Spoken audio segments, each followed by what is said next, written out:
antitrust, anti-combines, and I regard these as highly problematic, and they should both be repealed. We shouldn't have any such thing. As a libertarian and as an Austrian, all I can say is that the idea behind them is to create more efficiency, and they don't. Let me start off with my antitrust joke. This might be weird because it's a very serious subject, and yet I'm making a joke about it, but I think the whole thing is a joke, so I might as well start with a joke. And it's a two-part joke, and I once told this joke in an audience combined of economists who specialize in antitrust and lawyers who specialize in antitrust. And the first part of the joke, I got some laughter.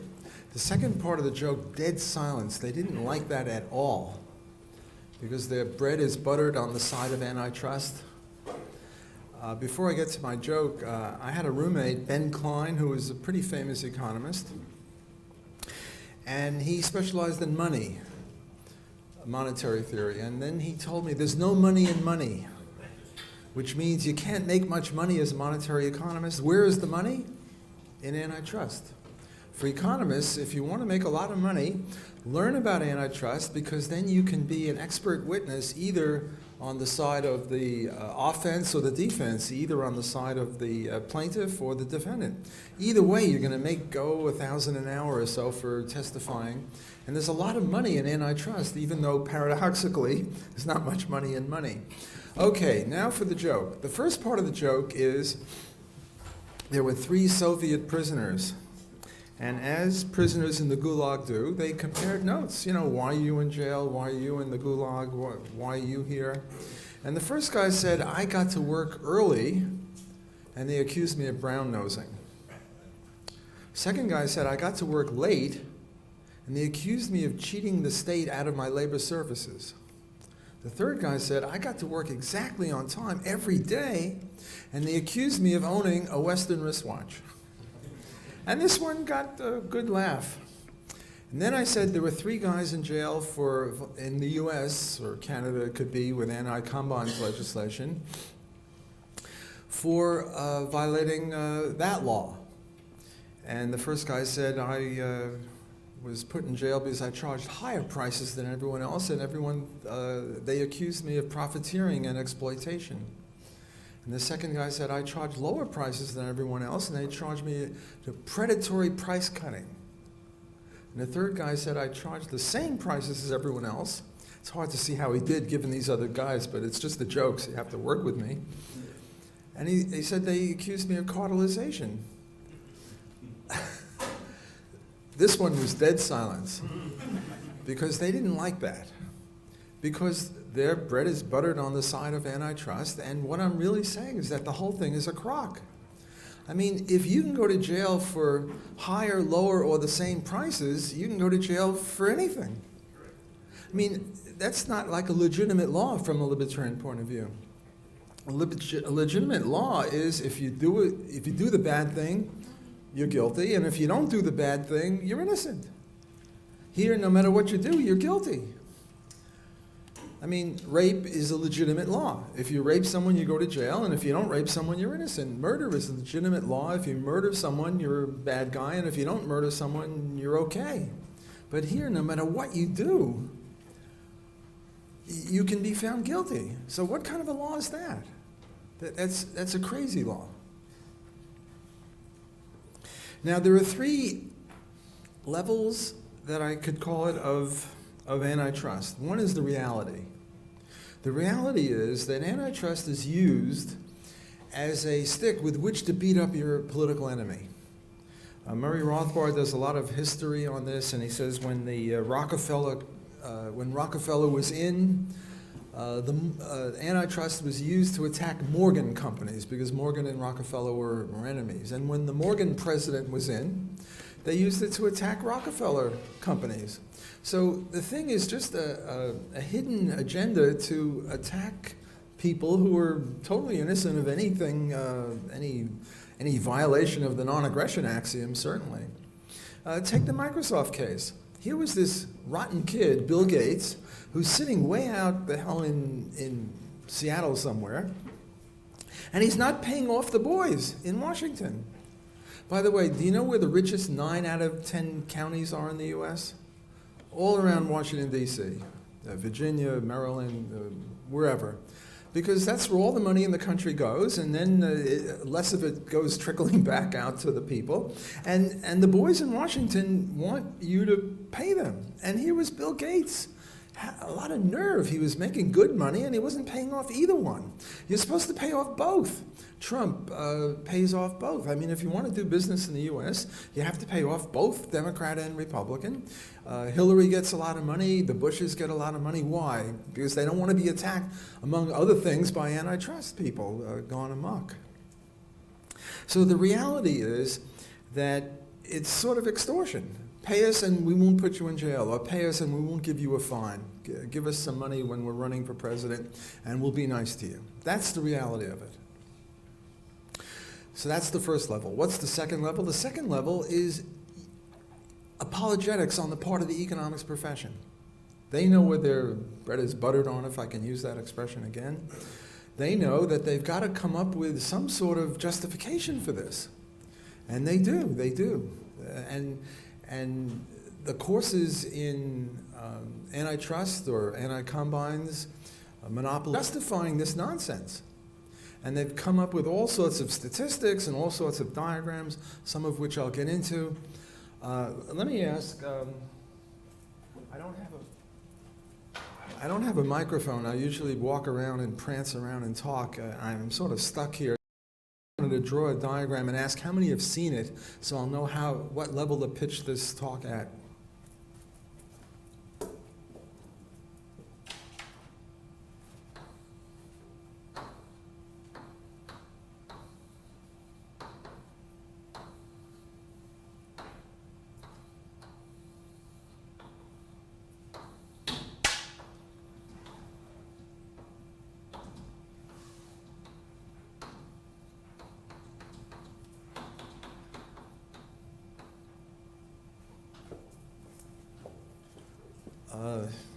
Average cost, marginal cost, demand, marginal revenue. C is where the perfectly competitive company prices and has quantity, and M is where the monopolist is, and the shaded area is dead weight loss. How many have seen this? Okay, about half. So it's a pretty sophisticated group. So I'll be able to do more than I thought I would be able to do. I was told that I should pitch it at a much lower level, so I'll be able to get into this as well, spend more time on that sort of thing. Okay, the way the mainstream looks at it, the whole thing is how many competitors are there in an industry? If the 8-firm concentration ratio, namely the amount of sales or labor force or profits or anything accounted for by the top 8 firms is thus and such, whatever it is, say 90%, well then we can attack that industry. And if the 4-firm concentration ratio is 70% or 80%, well then we really can get them because that's too highly concentrated. Now right away we have 2 problems. One, there's no criteria. Well, just how concentrated does it have to be for it to be called a monopoly? And the way they do it is a monopoly is a single seller in an industry. A duopoly is 2. Oligopoly is 3 or 4 or 5, unclear. And then there's imperfect competition where you have more. And then there's perfect competition where you have tens of thousands, hundreds of thousands of firms, each one not able to have much effect on price or quantity because they're so small. So what I'm going to do is first talk about the mainstream, and then I'll give the Austrian critique of this. Okay, so one problem with this is there's no criteria as to, is it monopoly, duopoly, oligopoly, imperfect competition? What's the concentration ratio of a 4-firm or an 8-firm? It's arbitrary. They can say whatever they want. They can say 75% 4-firm concentration ratio. They can say 90% 8-firm. They can say whatever they want. And it's up to some judge who went to a mainstream economics course and learned this stuff, and somehow they get along doing that. So that's one problem. The numbers, the statistics are arbitrary and capricious, and they can make it up as they go along. The second problem is, how do you define an industry? Is the industry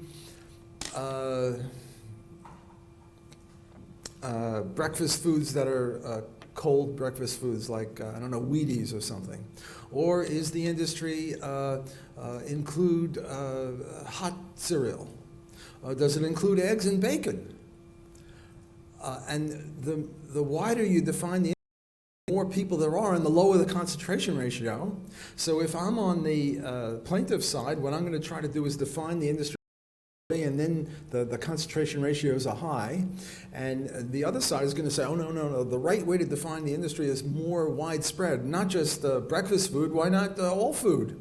And if you define it as all food, well, then the concentration ratio is lower. And why just all food? Why not anything that anyone wants? You know, define the industry as everything, and now the concentration ratios are practically zero.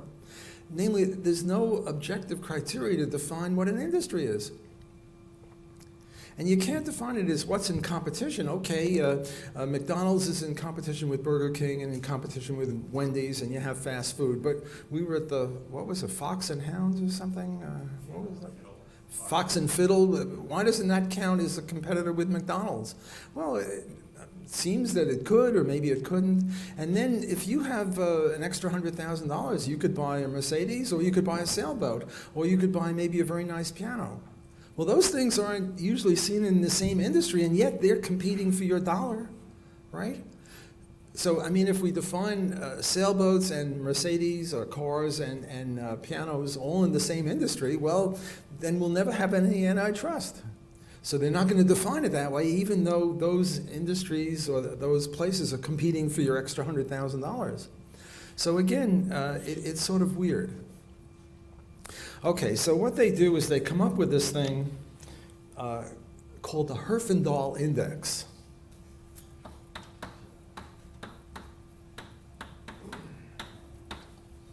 I wish I had a what do you call it, one of these that works, because I don't like to take time out to just write and not speak. I get more at you if I can walk around talking, but somehow, do you think this will be fixed later? Or? Well, yeah. Maybe later. Okay, well, in my second talk today, I'll be able to babble as I... We can hear you. I can hear you fine when you walk away. Can you hear me now? Yeah. Are they recording it then? Are they recording it? Oh, I don't know about the recording. Can the recording hear me? No, I'll have to mic you. Well, I'll just try to stay here, but the Herfindahl Index is a much more scientific, statistically valid way of deciding what's going on. And what the Herfindahl Index... Oh, I can just walk around with that. Well, they won't hear you. The stream will, though.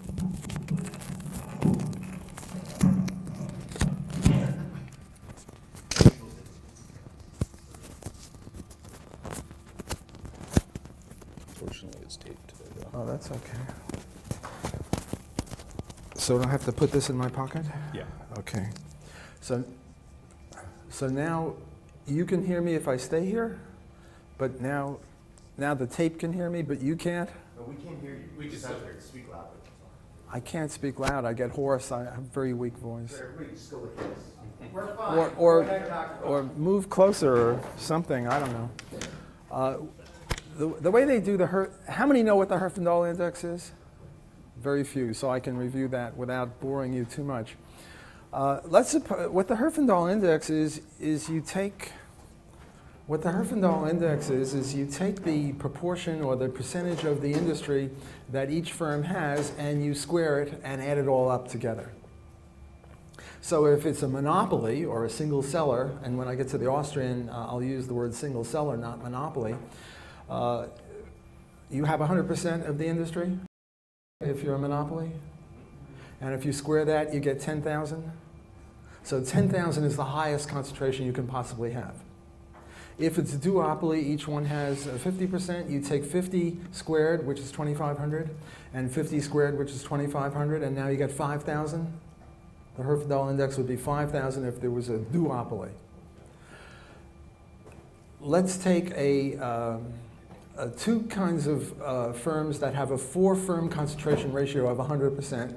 One will be 25, 25, 25, and 25.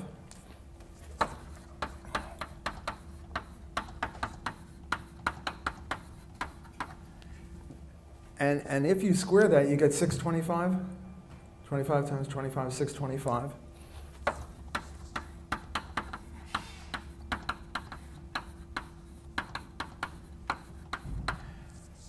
And if you add it all up, you get 2,500? Yes? Now I'm going to give you another four-firm concentration ratio, also equaling 100%, but it's more concentrated. And the four-firm concentration ratio would not be able to distinguish between these two because they both have a four-firm concentration ratio of 100. And here is the second industry.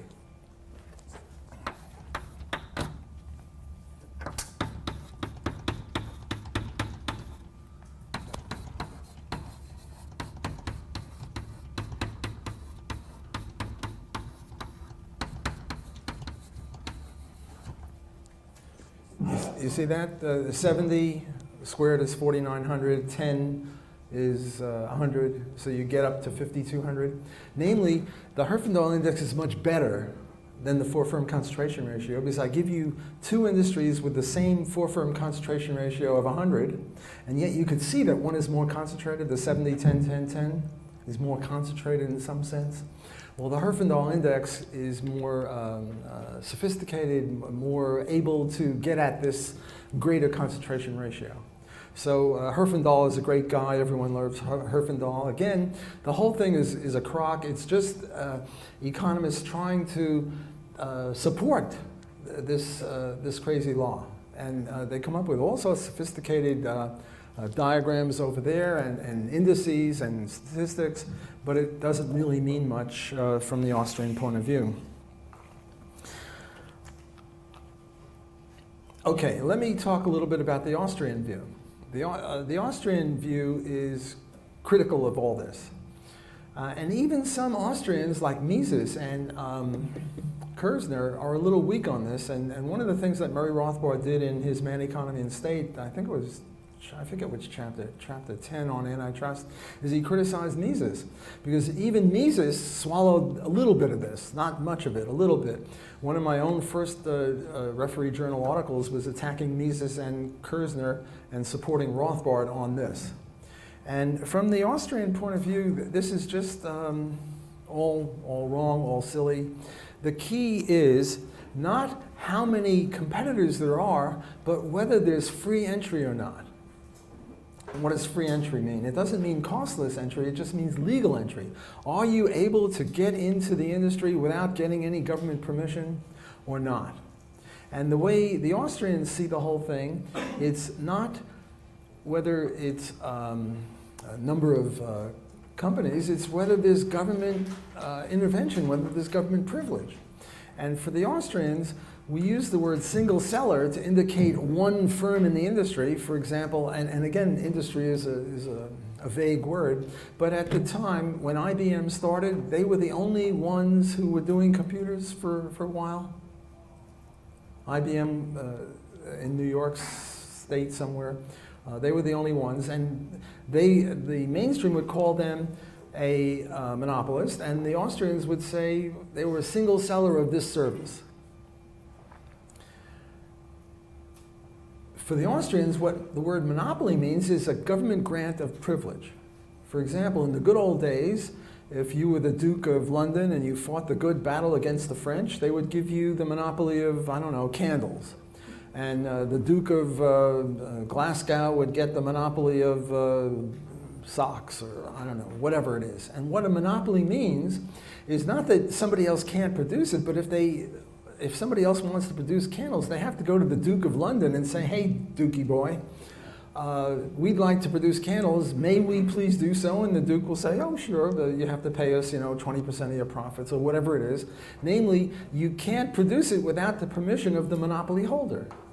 And what a monopoly is an exclusive grant of privilege, which the monopolist can then rent out, but he owns the right to make that. And if you dirty rat, try to make this stuff in competition with him, you go to jail. That's what a monopoly is. And it has nothing to do with how many producers there are. For example, Uber and the Toronto taxi cab now. I don't know how many Toronto taxi cabs there are, a couple of tens of thousands of them. There are many, but the key is that if you try to compete with them, you go to jail. Another example of a monopoly as opposed to single seller would be the post office. Now it's true there is, what do you call it, FedEx and stuff, UPS, whatever, but that's only for packages. Now it used to be that UPS or FedEx couldn't do that because it was the monopoly. I don't know what it is in Canada, but in the US it was the monopoly of the US Postal Service, but somehow they changed it. But for first class mail, you know, those the little envelopes, number 10 envelopes, if you start doing that, they'll put you in jail. There was a family in Rochester, New York that started delivering mail in Rochester, New York, and they fined them or put them in jail or something like that because they violated the monopoly. So that's a much more sensible definition of monopoly, even though monopoly means single seller etymologically, but in economics it's very different.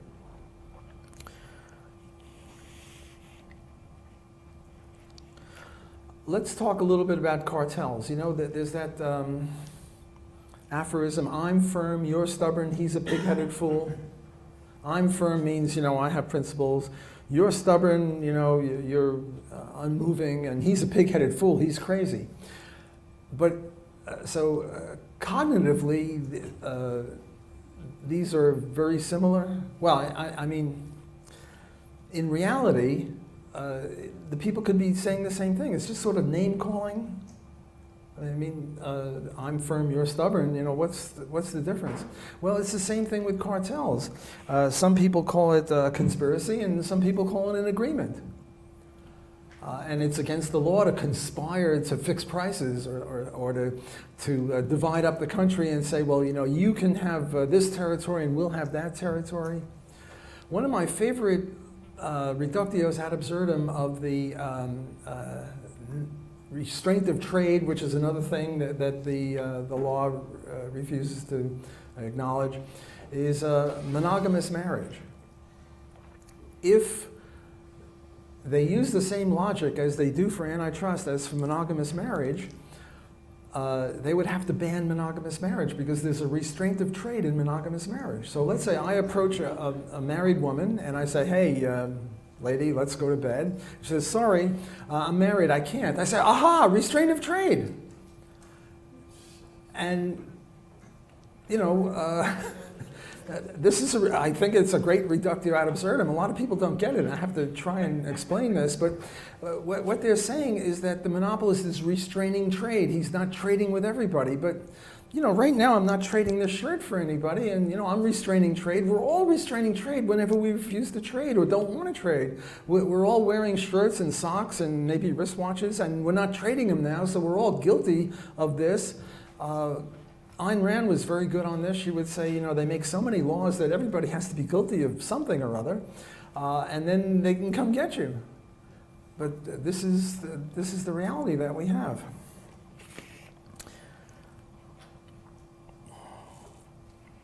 Okay, I want to get into that diagram a little bit, and the key there is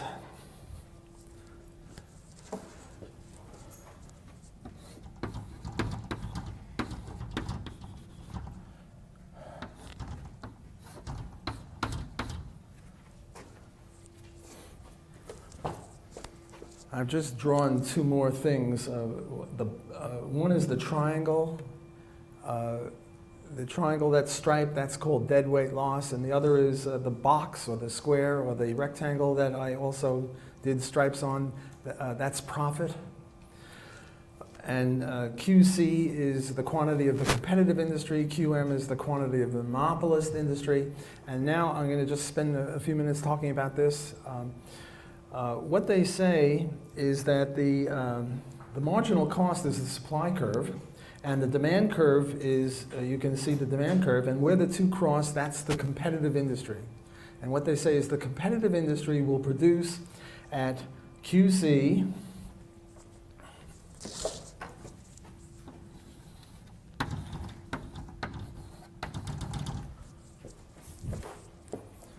and will charge at PC.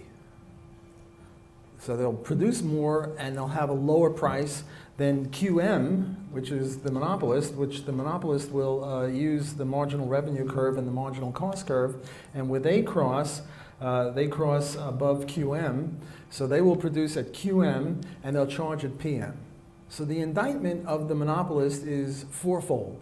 First, PM is higher than PC. That is, the monopolist will charge more than the competitive industry. And for some reason, a higher price is worse than a lower price. Don't ask. I mean, why is a higher price worse than a lower price? Who knows? Secondly, QC is greater than QM. And more production is better than less production. Again, there's no reason given for that, but for some reason, we are supposed to swallow the idea that if you produce less, you're worse than if you produce more. Whereas any sensible view would be the optimal amount of production is what you want, not either more or less. The third one is that the competitor will not make profits, the monopolist will make profits. However, to be a little tricky, if this monopolist is sold, if this monopoly is sold, what will happen? Does anyone know that, what the curve would be? None of you have had like a whole course on this stuff? Maybe a graduate course?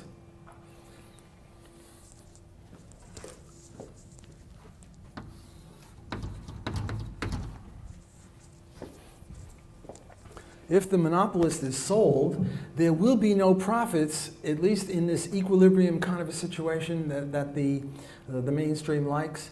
Because if the monopoly makes $1 million a year and the interest rate is 10%, then the present discounted value of $1 million a year is, assuming it lasts infinitely, is 10 million. And if you pay 10 million in order to get 1 million a year and the interest rate is 10%, you're not making any profit. So profit is not really the key.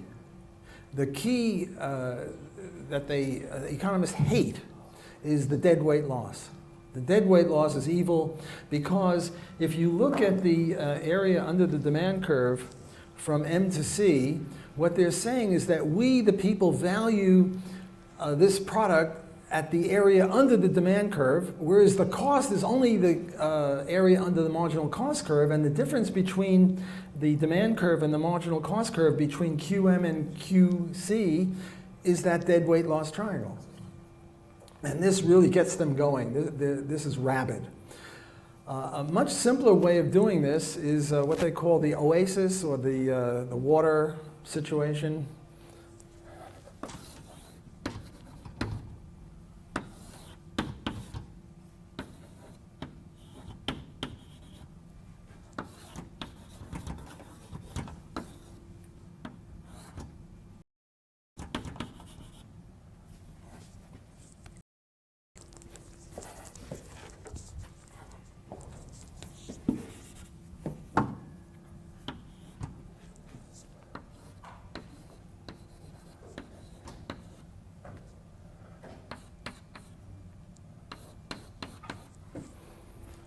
Here we have a very different situation. Here you own an oasis in the desert, and the marginal cost to you is zero, because people come with their own pots or their own bottles or whatever, and they just sort of dip it in, and everyone's honest, so there are no costs of collecting, and they just drop the money in a machine or something like that. And according to this, where the demand curve hits the marginal cost curve, that's where C is, and where the marginal revenue the marginal cost curve, that's where QM is. And then you have this deadweight loss triangle. It's sort of a simplified version of the other. What they're saying is that the monopolist is withholding. He should be producing more, he's not producing enough, and there's a deadweight loss. And that's where I get into my monogamous marriage, reductio ad absurdum. They're withholding something, so they shouldn't be withholding, so we have that reductio. The way I like to make fun of this is take Djokovic, who's the tennis champion. According to this logic, Djokovic should be engaging in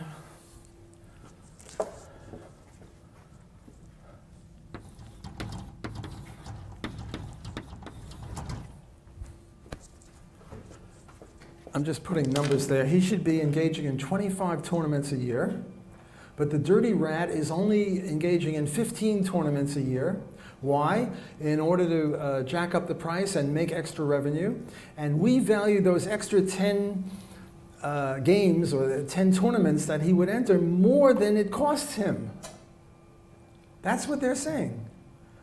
And if he were a nice guy, if he were a perfect competitor, he'd do 25 tournaments a year, and then there'd be no dead weight loss. But he's monopolistically withholding his services. He's unique. Everyone wants to watch him. He's the greatest tennis guy around right now. But he's only doing 15. He's cheating us. Notice that this violates everything that all of my colleagues were talking about subjectivism.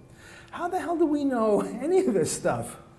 The demand curve is very difficult to measure, but the cost curves, that's really an intellectual abomination. I mean, to think that we know what his costs are, maybe his arm is tired after serving at 150 miles an hour or whatever he's doing.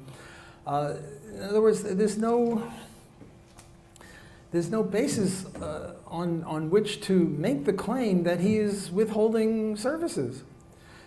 But it's the same with Microsoft or US Steel or any other of the companies that have been attacked. You just can't objectively say that they should be producing more, and the fact that they're producing less means that they're cheating us out of some sort of economic welfare. This just violates everything that we know about subjectivism and opportunity costs and alternative costs. I think in one of my previous lectures I said something to the effect that in the first chapter when they talk about costs, they talk about opportunity costs, and then you get later on with these cost curves, look, all I'm doing is drawing lines on a blackboard, and on the basis of that somehow we are engaging in all sorts of very, very inefficient breaking up of companies. I mean, what are they going to do? They're going to either break up the company because the number of competitors is the key, and if Ma Bell has a lot and we break her up into 15 companies or whatever, we'll have more competition. So one thing is break them up, another is to nationalize them, and a third one is to regulate them, because we know where the point M is and we know where the point C is, and we're going to tell you guys where to produce and how to price. This is interventionism, this is socialism, and yet the Chicago school, supposedly a free enterprise school of thought, goes along with this. However, they are better than their lefty colleagues, and you know what they say? And this will really knock your socks off. Well, maybe it's too early in the morning, anyone's socks get knocked off, but what they say is, look we shouldn't have antitrust everywhere, because if we have antitrust everywhere, it costs money to have antitrust. And the dead weight loss is only so big. So if the cost of getting rid of this is bigger than the dead weight loss, then don't do it. On the other hand, if the cost is less than dead weight loss, then do it. Can you see that this is a full employment thing for economists? Because now we're going to start measuring these arbitrary subjective costs. Well, how big is the dead weight loss? Oh, well, that's going to cost $10 million and 10 economists working for a year or something. And well, how big is the cost and how big is the dead weight loss? I mean, this is just full employment for economists. This is nonsense on a stick. Let me do one more thing. I've only got about 10 minutes left, and I want to leave some time for questions, but people are half asleep, so you're not going to ask me anything anyway. I want to go over the antitrust case of, what was it, the US Steel, I think? The Rockefeller Oil, a 1911 Rockefeller Oil case. There's this guy, John McGee, who wrote a brilliant article in the Journal of Law and Economics, Coase's journal, which really started that journal. And what happened, I have to draw a map of the United States. That's Long Island, where I'm from, so I have to include that.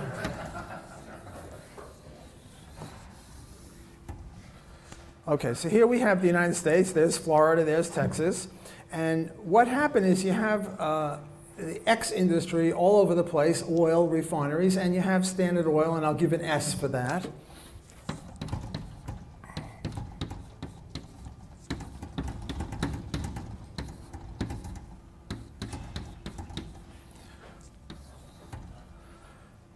So let's take the first case in Louisiana where I'm now teaching. I'm teaching in New Orleans in Louisiana. Okay, so here's the deal. Here is the way that Rockefeller was supposed to have exploited everything. Namely, he goes to Louisiana, and let's say the price of oil is, I don't know, $5, whatever the amount is for $5, a gallon or a barrel or something, I don't know. And what he does is he says, okay, we're going to attack this X. We're going to attack the X people in Louisiana, and what we're going to do is we're going to drop the S price by half. So the price that S is offering, the Standard Oil in Louisiana, is very, very low. Where do they get the money to finance this? From all the other S's, right? And they lower the price very, very low, and now the X can't compete, and the X gets knocked out. And then what they do is they jack up the price to triple. Now it's, instead of 5, it's 15, but they're the only ones in Louisiana. So they've seized that territory. And now what they do is they go out to Oregon, and they do the same thing. And they finance it with all the other S's, but namely the S in New Orleans, which is making money hand over fist,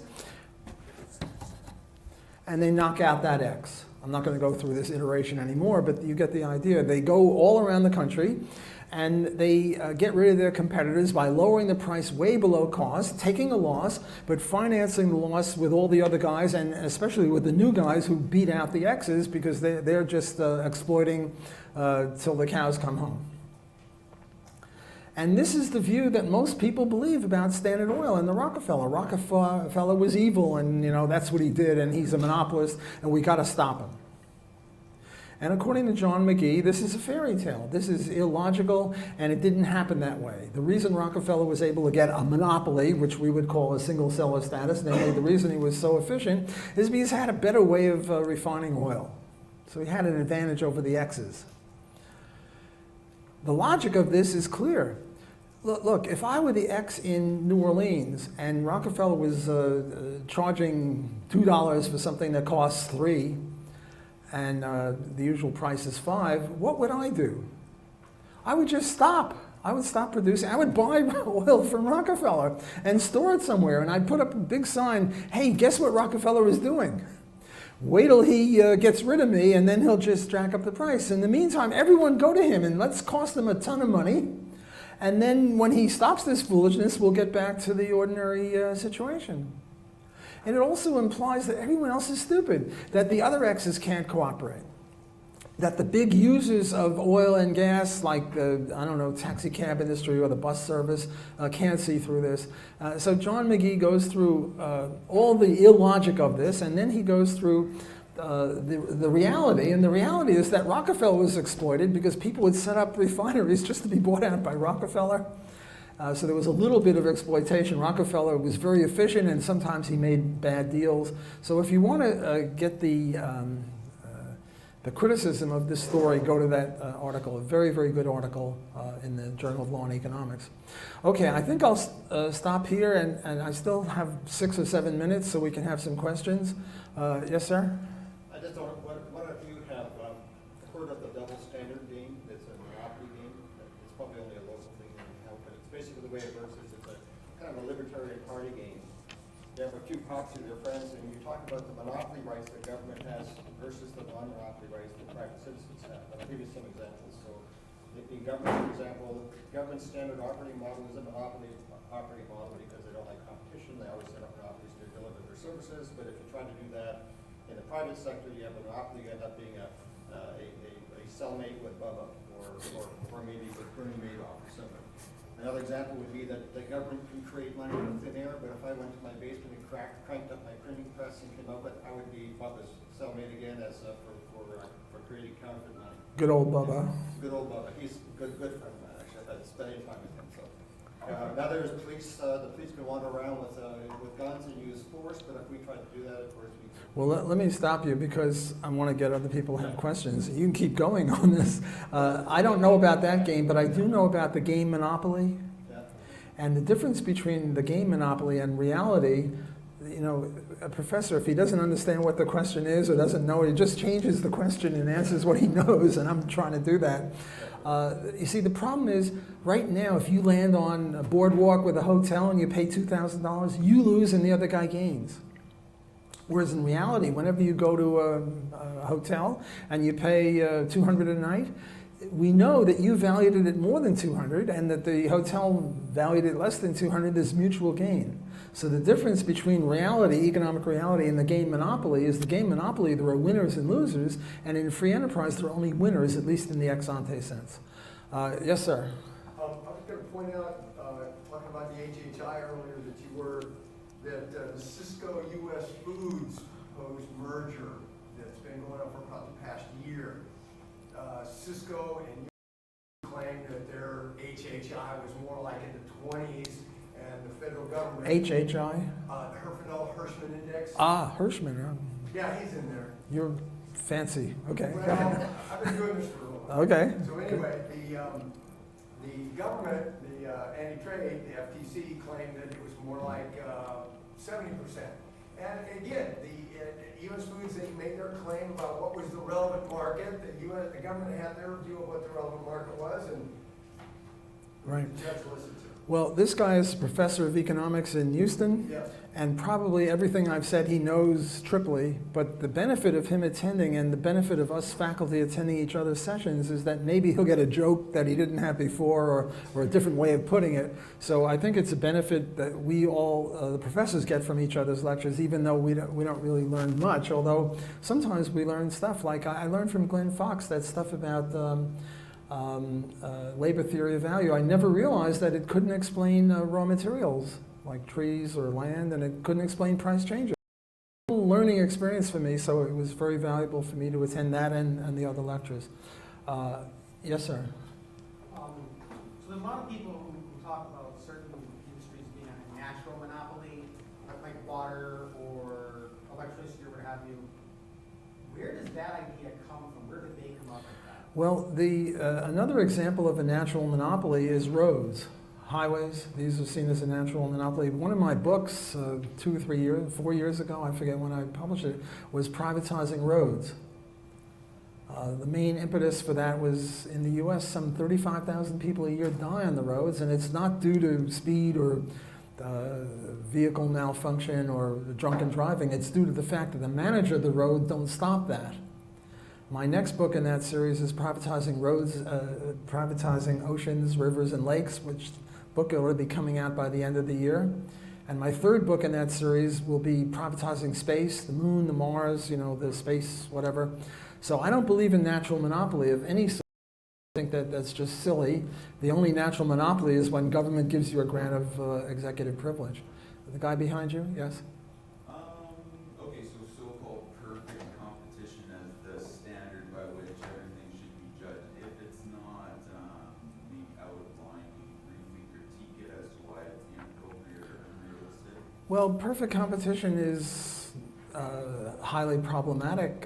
You have to assume an infinite number of firms. You have to assume no profit, full knowledge, all sorts of weird and exotic things, which I don't mind assuming as a mental experiment, but it just has no sense because what it's predicated on is numbers of competitors. And from the Austrian point of view, numbers of competitors are irrelevant. Look, there was this railroad in California. One of the muckraking novels was about that. And the key there was they were exploiting the farmers. They said, we'll charge this much to haul carrots. And then when the carrot crop came in, they doubled the price. Why didn't they worry about the potential competition of another railroad setting up 10 miles, 20 miles east of them, going north and south along California? The reason they didn't worry is because in order to set up another railroad, you have to get the permission of the state legislature. And this railroad bought the state legislature. Well, you can't buy a legislature, you can only rent them, but they rented them. But if we had a free enterprise system, even if you're the single seller, you have to worry about potential competition. So the perfect competitive model is problematic on that ground. I'm actually going to cut you off, Okay. Walter, just so we can have a break here Sure. before the next speaker. Thanks for your attention.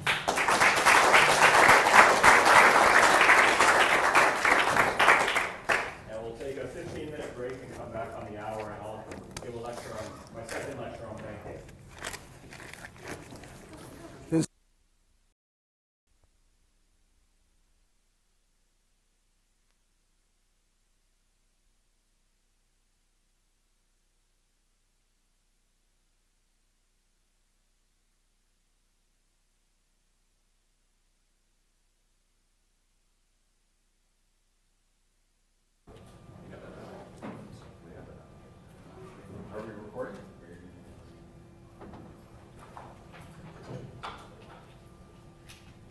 You can hear me now? Yep. Yeah, okay.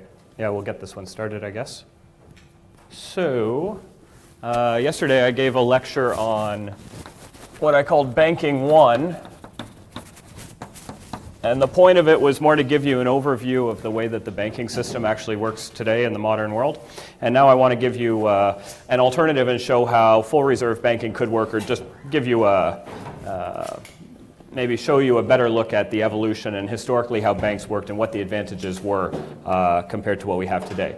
And before I start, I guess you might have this question in your mind, and Professor Ritenour touched on it yesterday in his lecture on money. And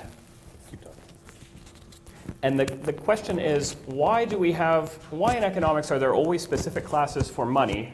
Like, we don't talk about other goods. We don't have a specific class on cars or haircuts or economics lectures. You'd think economists would be sufficiently self-interested that they would just create classes on economics lectures to self-employ themselves. Why do we have an actual class on money? And Professor Ritenour answered it by saying, well, money's systemically important because it links everybody together. It's the tie that binds us in the market economy. So of course it's special and important for those reasons, so we should devote a whole class to it. But then the interesting thing is, if you think about it in a related sense, every single economics curriculum that I can think of has money and banking. So we don't just give attention to money, we also give special attention to banking. And again, we don't have special classes for automobile manufacturers or barbers or universities or anything like this. So why is it that we give so much attention, not just to money, because that one seems self-evident to people because it is so important and we understand that, but why banking? And at the end of my lecture yesterday, I gave you, if you remember, I went through some of the oddities of banking, like why is it that banks are so big? Why do we have this whole too big to fail doctrine with banks and not other businesses? Why are they so systemically important? So I gave you some reasons why in the modern system they're important. But now I want to show you that there's some actual theoretical reasons why banks are different than any other businesses for the same reasons that money is different than all other goods. So to start with, I always like to say that money is the root of all banking, which makes sense because we know that money and banks are inexplicably intertwined together. You can't really have banks without money. I guess you could have banks that don't have any money or bankrupt banks, but the two are really linked together there. So I want to start by looking at what specifically is so special about money, because the specialness of money is what gives rise to the specialness of banks when you compare banks to all other businesses. Now, all goods have value, goes without saying, but value comes in two types. You can have value from the use of a good. So this is just your utility-based value. These clothes have use to me, so I value them accordingly. Or alternatively, goods can have value in exchange. And notably, the best example you could think of for this is probably money, because money, you value it and its ability to facilitate exchanges and trades with other people. So we have these two types of values. And in the evolution of money, a good serving as money goes from having use value to some varying degree to overwhelmingly having its value dominated by its value in exchange. And I just want to give you a brief little rundown of the evolution of money, and Professor Ritenour gave it the other day as well, so I won't belabor the point. But if you think of a world without money, we've got a big problem because it's difficult. We have the double coincidence of wants problem. So people go out, and they don't intentionally do this, but there are goods which are universally demanded because they have use value which everybody wants or that everybody needs. So historically, gold seemed to fit this bill and precious metals for other reasons as well.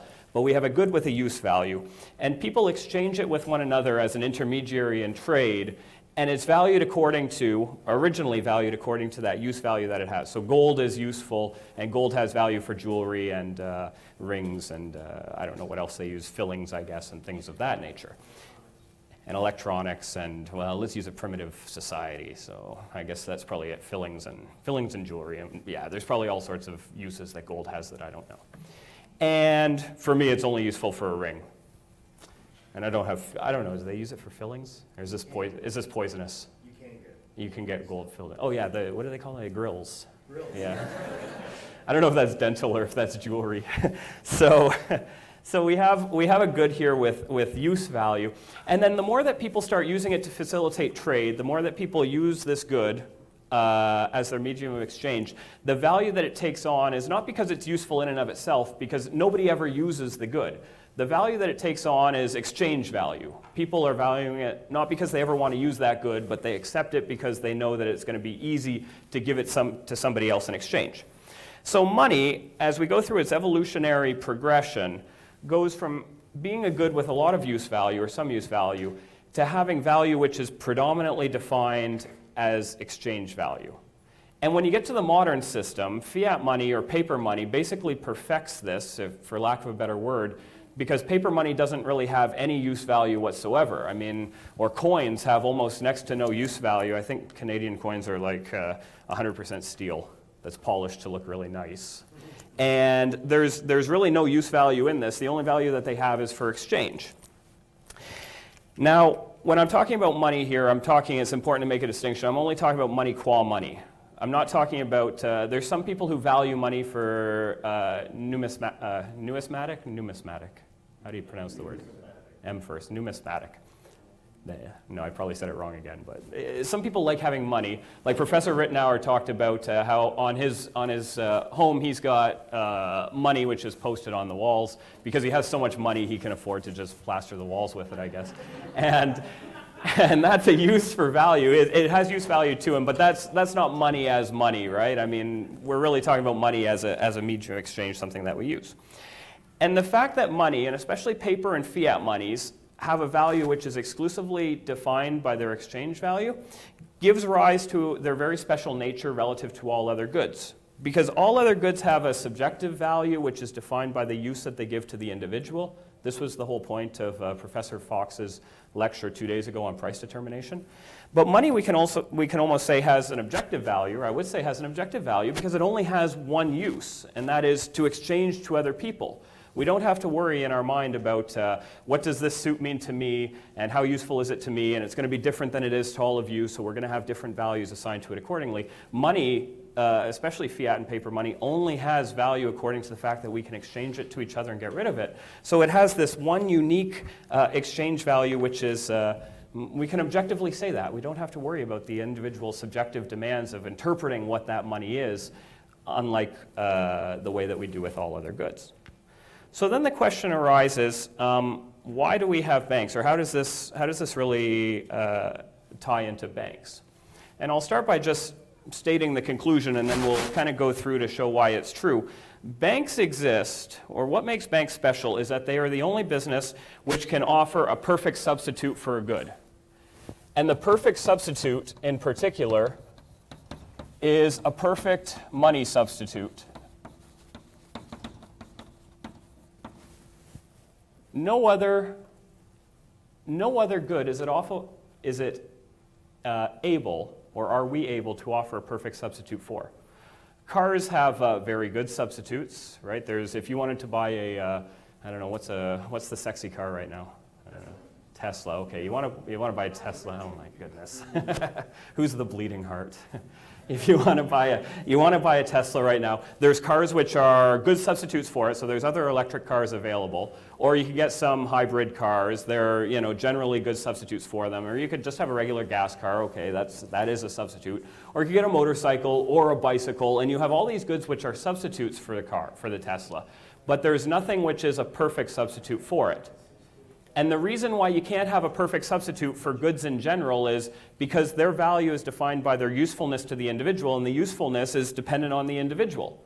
But with money, we don't have this problem because it only has one value in exchange. So it's possible to have a perfect substitute for money as long as it fulfills the qualities of exchange that the money unit has perfectly. So banks are a unique business because they're the only business which is able to offer a perfect substitute. And so when you talk about perfect substitutes for goods, it seems redundant, but you would always be talking about a perfect money substitute, since money is the unique good which can be perfectly substituted. As a result, when we talk about banks, it's impossible to talk about a bank without making reference to money, since the very unique aspect of the bank is to offer the perfect substitute for money, But the corollary doesn't hold true. We talk about money, and Professor Ritenour talked about money for 45 minutes in his lecture without making reference to banks at all. In fact, it's necessary in many ways to talk about money without making reference to banks. And it's helpful, but we cannot talk about a bank without making reference to money and without making reference to the qualities that really make the good function as a money. So then the question is, what are those qualities that make money money? Or what are the attributes that money has that make it so special relative to all other goods? Well, let's start by defining what the actual demand for money comes from. Why are people actually holding on to it?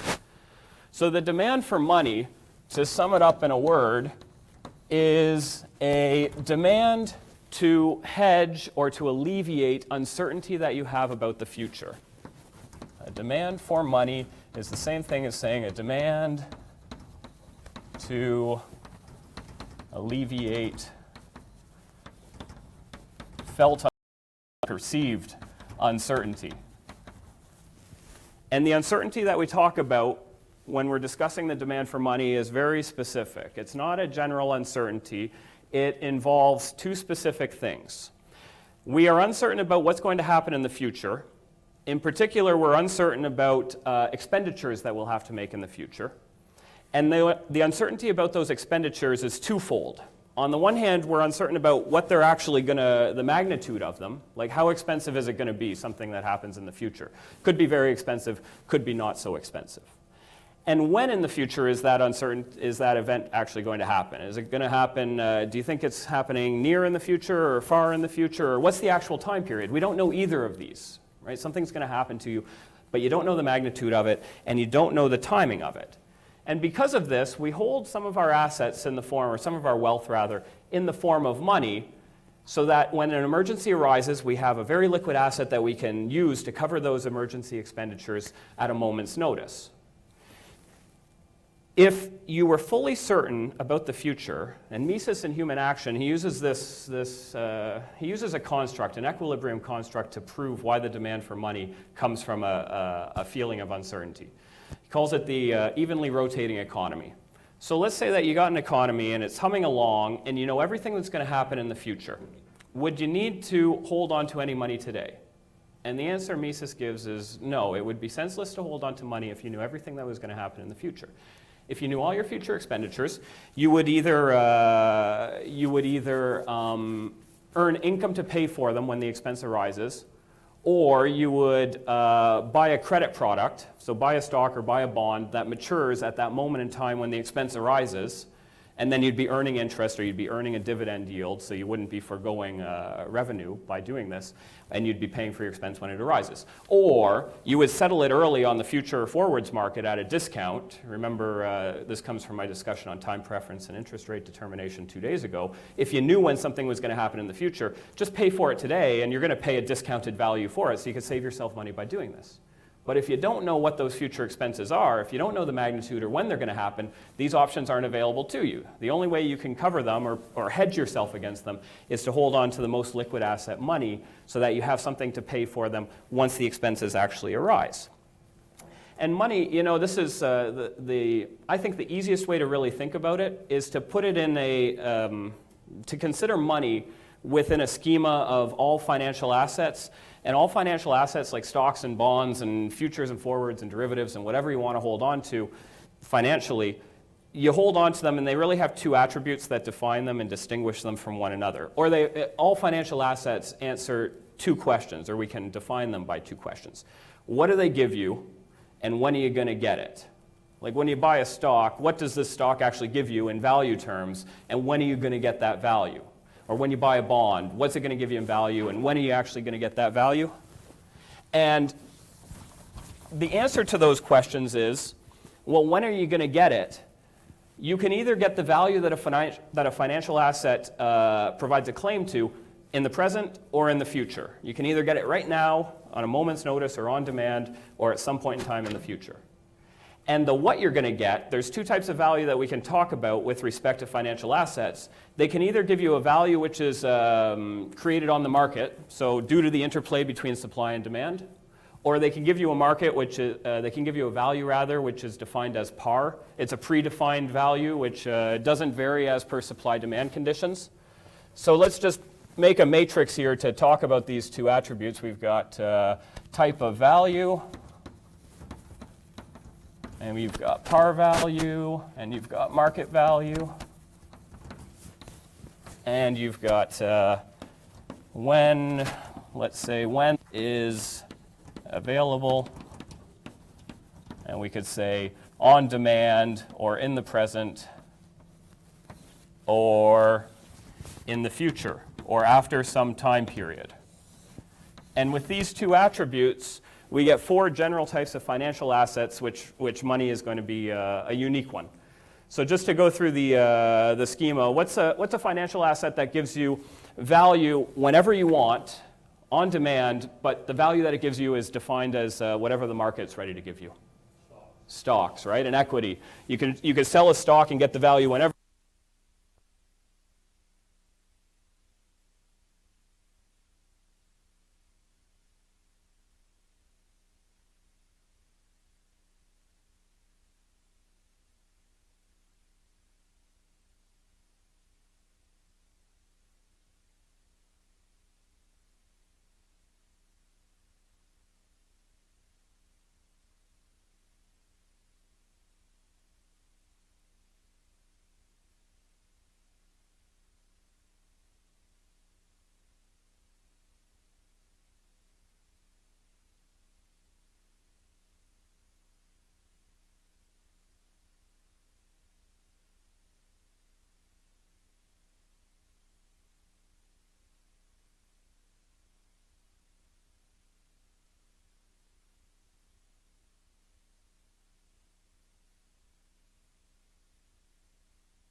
the product. And there's lots of instances where money market mutual funds break the buck, where they actually don't offer you $1 worth of redemption for every dollar that you put into them.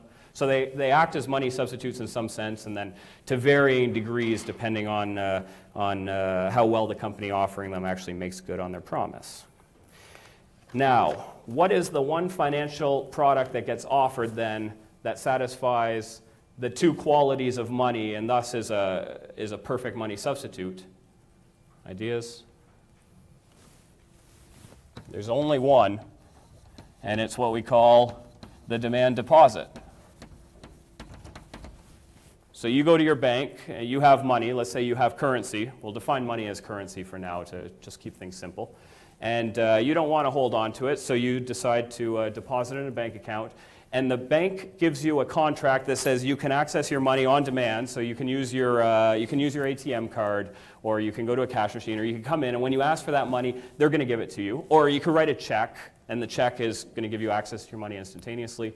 And it's going to give you your money at par value. So for every dollar that you put in, your bank promises to pay you at $1. If you swipe your debit card, $1 worth of purchases is going to remove $1 from your bank account. So it's a perfect money substitute, and it's really the only perfect substitute for any good that we have.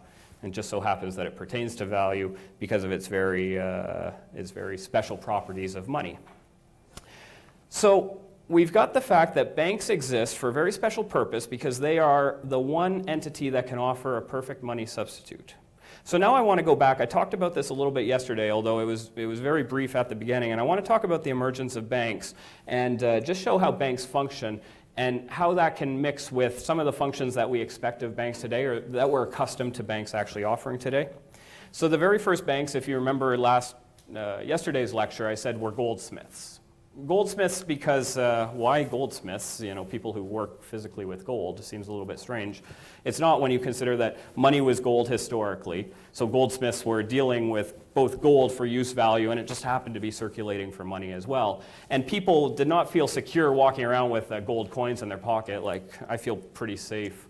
Truth be told, I feel pretty safe walking around the dangerous streets of Toronto with pieces of steel in my pocket. But if these were gold, obviously I'd feel a little bit less safe, I guess. So U of T is pretty safe, I guess, so I'd still be okay with it. But back in the day, people were a little bit scared about doing this. So they'd go to banks and they'd say, hey, I'd like to, or they go to goldsmiths rather. They'd say, hey, can I give you this and can you store this for me? Because they already had storage facilities since they were dealing with gold. They had vaults. They had the abilities to deal with it. And they'd give them to the goldsmiths, and they'd say, yeah, don't worry about it, we'll keep it safe for you, and here's a piece of paper that says you have an ounce of gold with us, and you can trade this, you can give it to somebody else, and that person can come, and we'll just give them the gold that you have with us. It's a transferable slip, in other words. And so that slip of paper that they issued, it served as money as we know it today, right? You could just give it to everybody else, and they would have the claim to the money that you actually have, the same way that you just swipe a debit card and you transfer the claim to the money in your bank account to the party that you're purchasing something from. And these slips of paper traded at par value and on demand. So of course you'd go to buy something and you go to buy your groceries, and instead of flipping a gold coin over to the person, you would go and give them this slip of paper. The slip of paper was defined as par value, so if you had an ounce of gold in your goldsmith account, it would say it's worth an ounce of gold. And the value would never change because it's defined in terms of gold, and you could instantaneously give that to somebody to procure the goods that you want. And to go back to the let's do this one. To go back to the accounting that the goldsmith actually has, let's call this goldsmith accounting. You have a balance sheet here with assets and liabilities.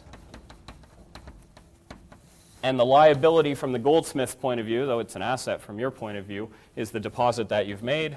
So you got paid your 1 ounce gold coin. Let's define money here in ounces instead of dollars. And the assets that this bank would have, or that this goldsmith rather had, was their reserve account with 1 ounce in it. We'll ignore owner's equity here just to keep things simple, but our assets equal our liabilities, so the goldsmith banker's happy. They're going to charge you a fee for this. I talked about this yesterday. It's an unattractive feature of this banking setup, that you actually have to pay for banking services, which is much different than the system that we have today. But you don't get anything for nothing, right? So you're still paying for them today. You're just paying for them in the sense that you're receiving less of the interest that the bank is generating in profit than would otherwise be the case. So there's no real difference in that regard here. And notably, I should also point out that the goldsmiths and banks in general, they can waive these fees to you just because they're going to make up for it in other lines of business. So, if I'm going to offer you this account for free, not any fees involved, even though it's costly to me, but you come in my shop then to get money every so often, you're going to peruse the jewelry that I'm offering and things like that. Or in a modern bank, you'd come and look at insurance products or something else that we could make money off you on. So we've got this situation. But there's a big problem with this situation. There's a big discrepancy in this situation relative to the system that we've got today. And the question that comes up today, and if anybody, I don't know, anybody ever take a money and banking course? Handful. The first line in every money and banking textbook that I can think of, or the first line, it's in the first paragraph, there will be something about the purpose that banks serve. Anybody want to hazard a guess at what the purpose banks serve is as defined in basically every money and banking textbook? To create liquidity, to offer liquidity. If the rest of you, the first class is always the least important one, so don't worry if you miss that class. That's like a secret for professors. Maybe for students know this secret. And banks exist to create liquidity. In particular, they exist to intermediate credit. And we have people who want to have access to their money, access to their funds on a short-term notice. So they go to a bank and they make deposits, which the textbooks define it as a very short-term loan, short-term in the sense that you can get it at a moment's notice. It's an idiosyncratic use of the term, but that's the way they use it. And the bank then takes this money and lends it out for a longer period of time. So they offer this maturity transformation. They borrow money at very short time periods, and then they lend it out for longer periods of time. It's known under various guises, borrowing short and lending long, or maturity transformation is the more value-free way to refer to this. And every banking textbook identifies banks as serving this purpose. That's the reason why they actually exist. They don't make reference to any of the special properties of money, which is interesting. In fact, most of the money and banking textbooks define banks before they actually define money, which I think is a strange way to do it, because of course money must, a bank must presuppose that money actually exists in order to deposit into it. But they say it's that these banks exist to just intermediate credit and to transfer maturities of loans and borrowing, of lending and borrowing activities. And notably, in this goldsmith that we have here, there's no scope for intermediation of credit, because every single ounce of gold which is deposited in this bank is held in reserve, so the bank can't do anything to actually offer loans. And a lot of people look at this in the historical context and they say, well, this is terrible, because imagine if we went in today's world and we took away banks' ability to intermediate deposits and loans. It must be that every time you go to buy a house, you're going to have a real difficult time trying to find a lender for that. I mean, right now it's not a problem. You just go to your bank and the bank says, oh, well, we've got all sorts of people who are willing to lend money. It's all the depositors that we have. So we'll just use all their funds and give them to you and you'll buy your house and everybody's happy that way. We'll hope for the best. Or if you wanted to buy a car and you needed a loan or you needed, I don't know, clothes or whatever you're buying on credit these days from the bank, you know, this is a big problem if your bank operates like this. So what is a bank actually supposed to do if this is the way that it operates? How are you supposed to get credit from it? Or if you wanted your bank to be a credit intermediary, what's a way that it could do it? Sign a contract. You could sign a contract, and in particular, you could lend money to your bank, and then your bank could just serve as a pure intermediary to find somebody who actually wants to borrow that money. So of course, I've got money that I'd like to lend and I'd like to earn a return on. That would be fantastic. But I don't really know all that many people who are looking to borrow right now, to be honest with you. And more to the point, I don't really have the ability to track them all down and set up the terms of the contracts and go through all of this hassle with them to make sure that I'm going to get paid back. Or if they don't make good on their loans, I'm not going to be the one who's going to go and break their kneecaps in order to get them to pay my bank, and I could actually lend my bank money, and then the bank could in turn lend that money out to somebody else and share the profit that it's going to earn with me. In which case, our balance sheet here takes on a little bit of a different character because we get a different type of liability. I'm going to go into my bank and I'm going to loan them money. In today's banking system, these types of loans get called time deposits, and I don't really want to use that term because I hate calling deposits time deposits, because the whole point of the deposit is you get your money back at a moment's notice, and the whole point of a loan is you don't get your money back until after it matures in the future. So it's I want to say idiosyncratic here. Actually, this is also idiosyncratic, calling a time loan, because all loans don't get paid back until the future. So I'm going to loan my bank 1 ounce. I'm going to go in there and I'll say, hey guys, here's an ounce of gold. Do what you want with it. And they're going to say, okay, well, you know, if you loan it to us for a year, we'll offer you a rate of return. We'll give you an interest rate of 5% or something like that. And then the bank's got to take on the risk to then find somebody who's willing to pay them to borrow that money. So somebody comes in and says, hey, we want to borrow money to buy a house. Bank says, great, here's your ounce of gold. And so we've got an asset now, or the bank rather has an asset in the form of 1 ounce of gold that they've lent out to somebody. And of course, ignoring owner's equity here to keep it simple, our assets still equal our liabilities, so everybody's happy. And we've got a bank which serves as a deposit-taking institution. It's offering the perfect money substitute. It's offering a demand deposit account, which is the whole reason why the bank actually exists. And also it's still acting as a credit intermediary, which is the reason why most people, or many people, think that banks exist today, or all money and banking textbooks anyway, assume banks exist to be credit intermediaries. And then they also assume that this can only be done if you're holding fractional reserves. But for reasons that we went over last class, this is problematic from the banker and the depositor's point of view to hold fractional reserves, because what if something goes wrong, and what if everybody comes in and asks for their money at the same time, and the bank doesn't actually have enough on reserve to honor all of these? Here, we facilitate credit, we intermediate credit, but we don't have any of those problems. Because here, where I made my loan to the bank, there were terms to this loan that said that I could only come in after 1 year and ask for my money. I can't come in tomorrow or today even and ask for that money, anything like that. So the bank is secure in knowing that they've got a year to use this ounce of gold before they ever have to make good on it with me, before I can possibly ask for it back. And in that year's time, they're going to do something, mortgage, they're going to do something with it to try to make money in order to remunerate me for lending it to them, and also so that they can earn a little bit of a profit. Now, there's something else that banks could do to intermediate credit, or funding rather, of a sort. Any ideas what the other thing that they could do is? Yeah. CDs, but a certificate of deposit is really like a certificate of deposit is like a time deposit today, and that's really like a short-term loan. Like you're going to buy a CD from your bank, and it's going to be, I don't know, what's a typical maturity on a CD? I've never bought one. 1 year? 2 years, 6 months, something like this, right? So it's like a short-term loan that you're going to make to your bank. The other thing the bank could do is it could intermediate equity like investment banks do today. So if you have a company and you want to take it public, right, you want to start share financing it, you can find an investment bank, your company, guarantee you a price for the shares, and then they're going to sell them to other people and make a profit on the difference here. So banks could also function to intermediate equity financing. But the interesting thing about this all is, if you think of then what these bank liabilities would look like, our bank liabilities here are deposits, loans, and I could have went through that equity example as well, but I'm not going to just because it's for time considerations, I guess. Not too many of those liabilities are unique to banks. And the whole thing that I'm trying to show in this lecture is why are banks unique and why do they exist and things of that nature. So with these banking liabilities,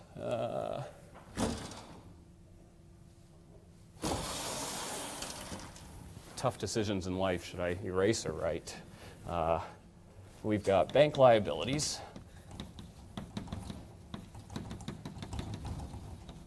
And you've got 1, deposits. You got 2, loans. And you could be intermediating equities. So we'll list that up there as well. And notably, based investment, banks would not be unique. Like investment banks offer all sorts of equity-based investments. They're intermediating this type of funding. Companies offer equity directly, right? You don't even need to go to an investment bank. If there's a public company and it decides to do a share offering, you can just go and buy this directly. Or if most of us, if we want to buy shares, we just go to our broker or go on the stock market and buy them directly. So we don't need banks in order to offer equities to the general public for funding needs or for saving needs either, if you take our point of view and not the company's point of view.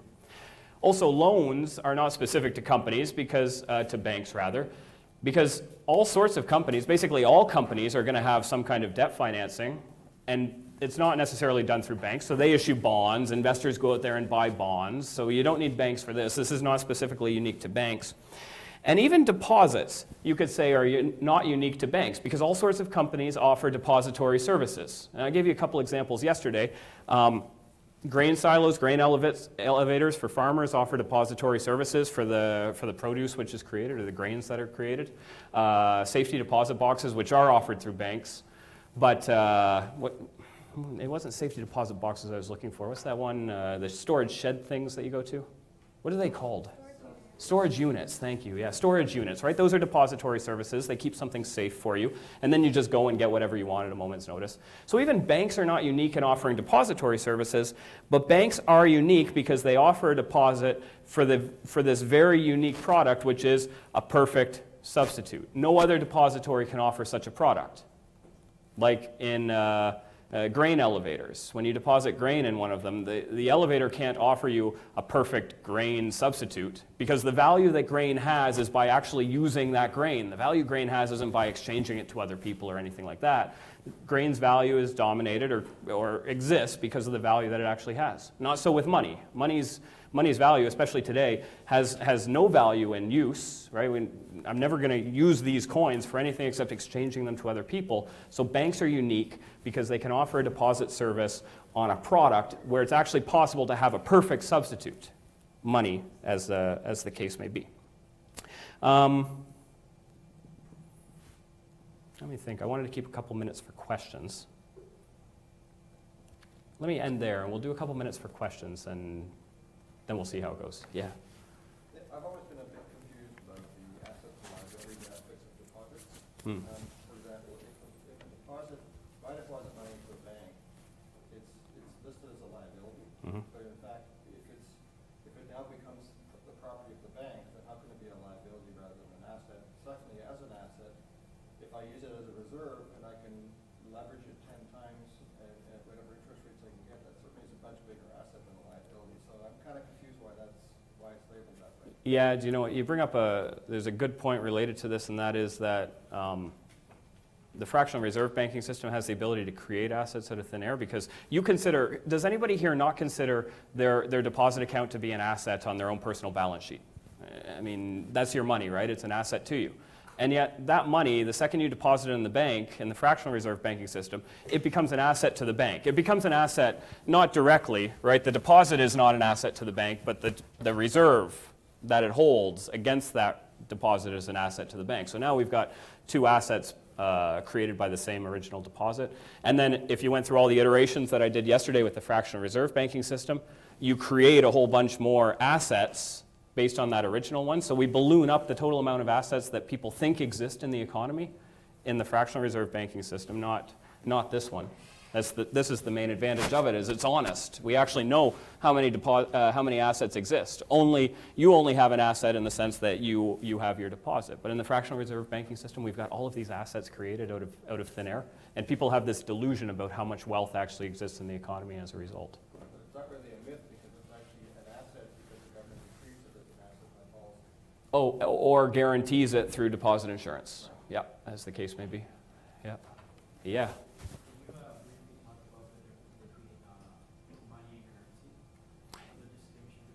Yeah, so when we talk about money, money is like the general category. So then what are we actually talking about when we speak of money?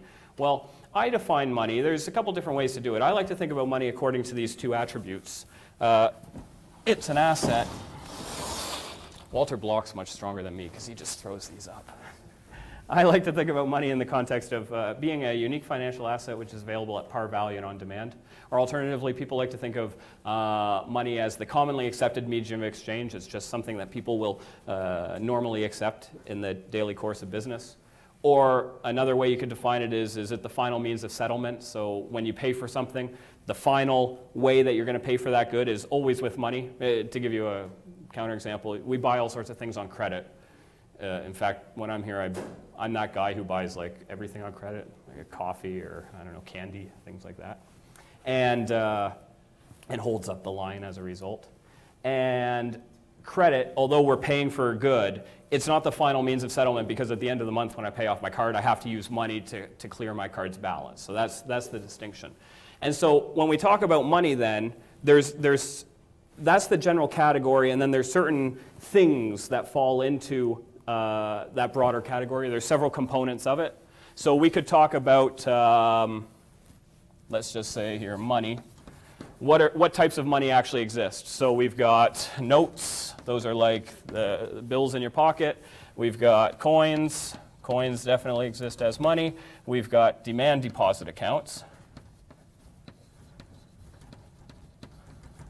And then you could those are the three big ones, the three obvious ones. And then you can start quibbling about some things like, you guys are probably too young for this maybe, but traveler's checks. Anybody ever use a traveler's check? It sells at par value and on demand. It used to be before we had debit cards. You know, you go on vacation to a foreign country and you weren't sure how you'd get money in the future, so you'd buy traveler's checks today. They'd be claims to money, and you'd go to your hotel and validate them, sign them over, and they'd give you the foreign currency for them. Now we just go to the debit machine. And those traded at par value and on demand, are they commonly accepted? Well, yeah, more or less. Many places used to accept them, except you always had to look for the little sign, you know, that said, we accept traveler's checks or something of that nature. So sure, maybe they're money in many circumstances, maybe not in all circumstances, but those would be the three big subcategories that we'd look at in the context of being the forms of money, specific embodiments of money. Yeah. I have two questions. First, what are the system of incentives to prevent full reserve banking from being implemented? Mm-hmm. And secondly, like historically speaking, was there any circumstance where full reserve banking was actually implemented in a particular country or whatever? Yeah, I'll do the historical example first. So do we have any case studies of full reserve banking actually in existence? A long time ago. It hasn't existed for a long time. The most recent example that we have is the Bank of Amsterdam that had operations for about 125 years, give or take, and ceased its full reserve deposit services in the early, somebody who's got a better memory than me can correct me, the early 18th or the early 19th century, early 18th century. Yeah, Google it or whatever, right? Bing, I don't know, that's the one I use. So we do have some historical examples, but they haven't existed for a long time. So the question is, why not? Well, we got pressure on all sides to get rid of this system. On the one hand, from the consumer side of things, full reserve banks were springing up, and consumers were saying, hey, we can go to that bank and we don't have to pay for deposit services anymore. I mean, here, let's say we're paying 2% of our deposit per year. So it's going to cost me, 2% of the value of an ounce of gold is what I have to pay this full reserve bank every year. And then in a fractional reserve system, like the one I went through yesterday, we don't have to pay too many banking fees. Strictly speaking, for banking services, you probably don't pay all that much to your bank, right? It's mostly free, and you get a little bit of a rate of return on your bank because they earn profit by lending out your deposit, and they pay you accordingly, or they give you a little sliver of that profit that they make.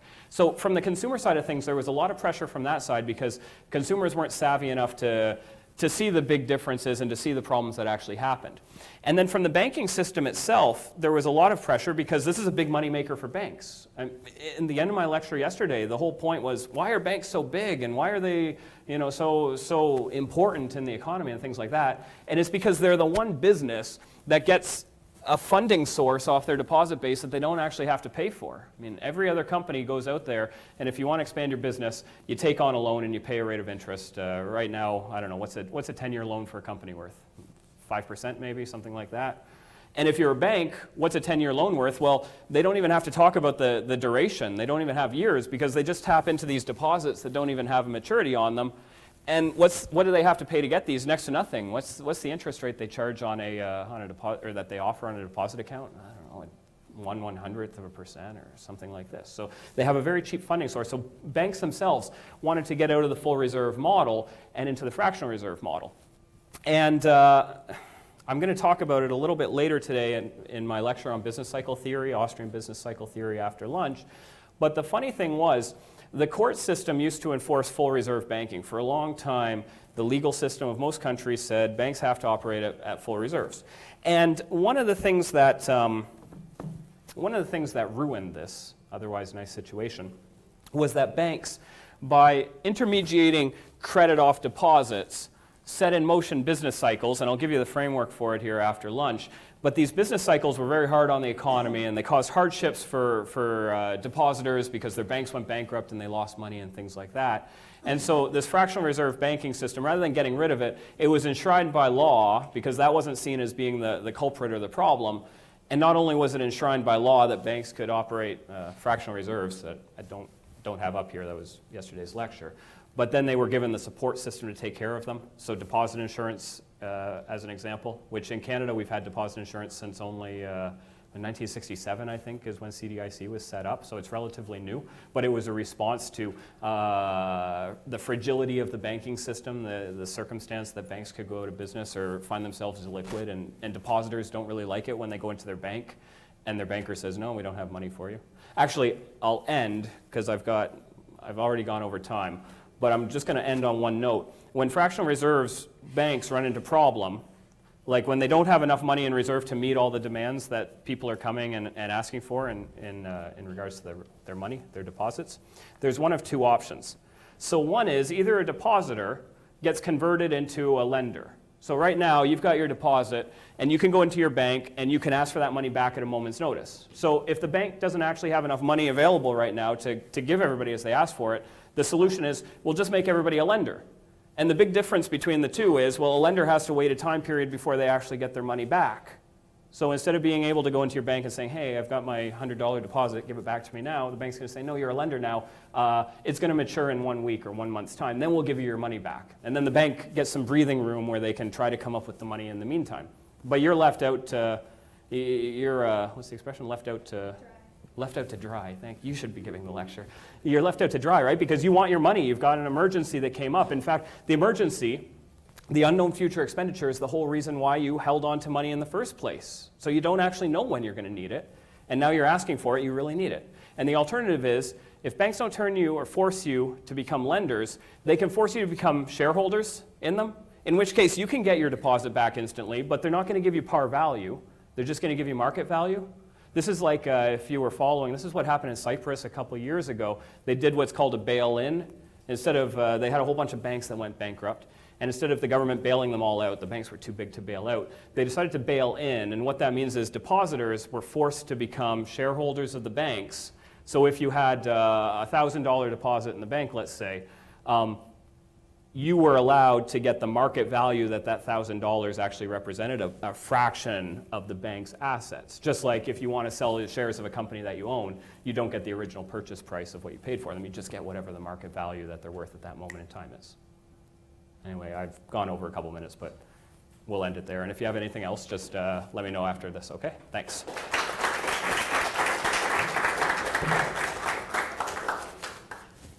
And we'll take...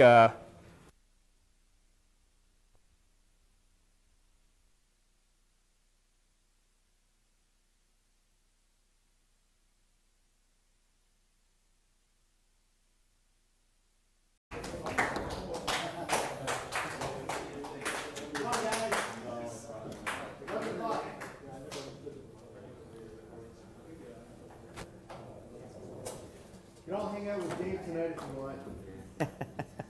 The part. Dave will be around tonight as well. Yeah. And at lunch as well.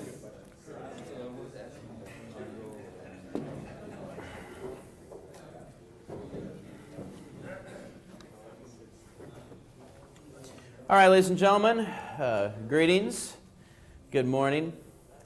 I'm thankful that I'm lecturing not until 11 o'clock. My policy is no econ before 10. And the organizers here very graciously satisfied my subjective preference. Today I'm going to be talking about the question of economic development. And of course it's an important it's an important topic because one of the I think the key emotional draws to statism, economic interventionism, socialism is the plight of the poor, and not just poor individuals but also poor societies. And there's of course an assumption that to solve the poverty problem we need some type of concerted effort. It's too big for individuals, it's too big for free societies even to solve. In some sense, the poverty problem is too big for individuals. We need an actual society, and it's not a coerced pseudo-society to solve this problem. To understand the issue of economic development, we have to, however, first understand what's life like without it in some sense, and we need to recognize, I would say that first, number one thing is prosperity. What we call prosperity is actually not the natural state of affairs. Right?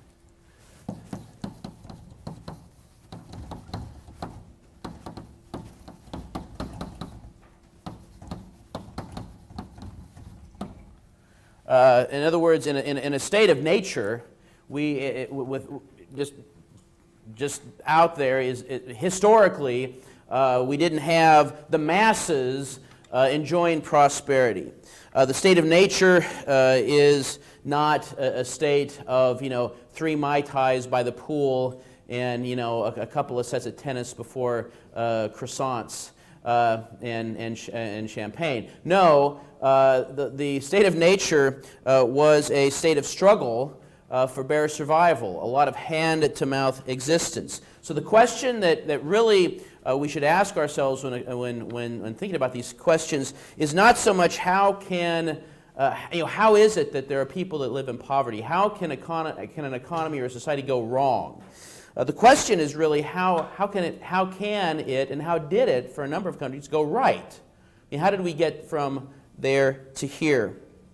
And I think the Austrian school has not just an answer to that question, has, I think, the best answer, the most full-orbed answer to that question, the one that takes into account the bulk of reality, which makes sense because Austrian economics is built on the reality of human action.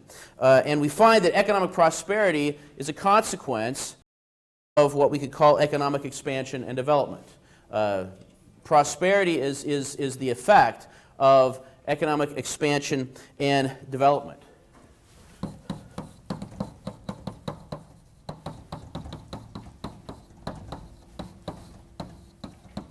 Economic expansion we could define as simply more goods per person, or expanding economy, more goods per person. Development would mean something like a larger variety of goods, of increasing quality. Things like refrigeration, right? The existence, the development of refrigeration increases both the quality and the variety of foods available. Not just in our own homes, certainly for any period of time, but also the quantity and variety of goods that can be offered at grocery stores, right? So the development and invention and the economic practicability of refrigeration was a great enhancement for economic development. Automobiles increases mobility, which opens up the door to a host of things that we could not do before. Last summer, for instance, my wife and daughters and I took a trip, a vacation.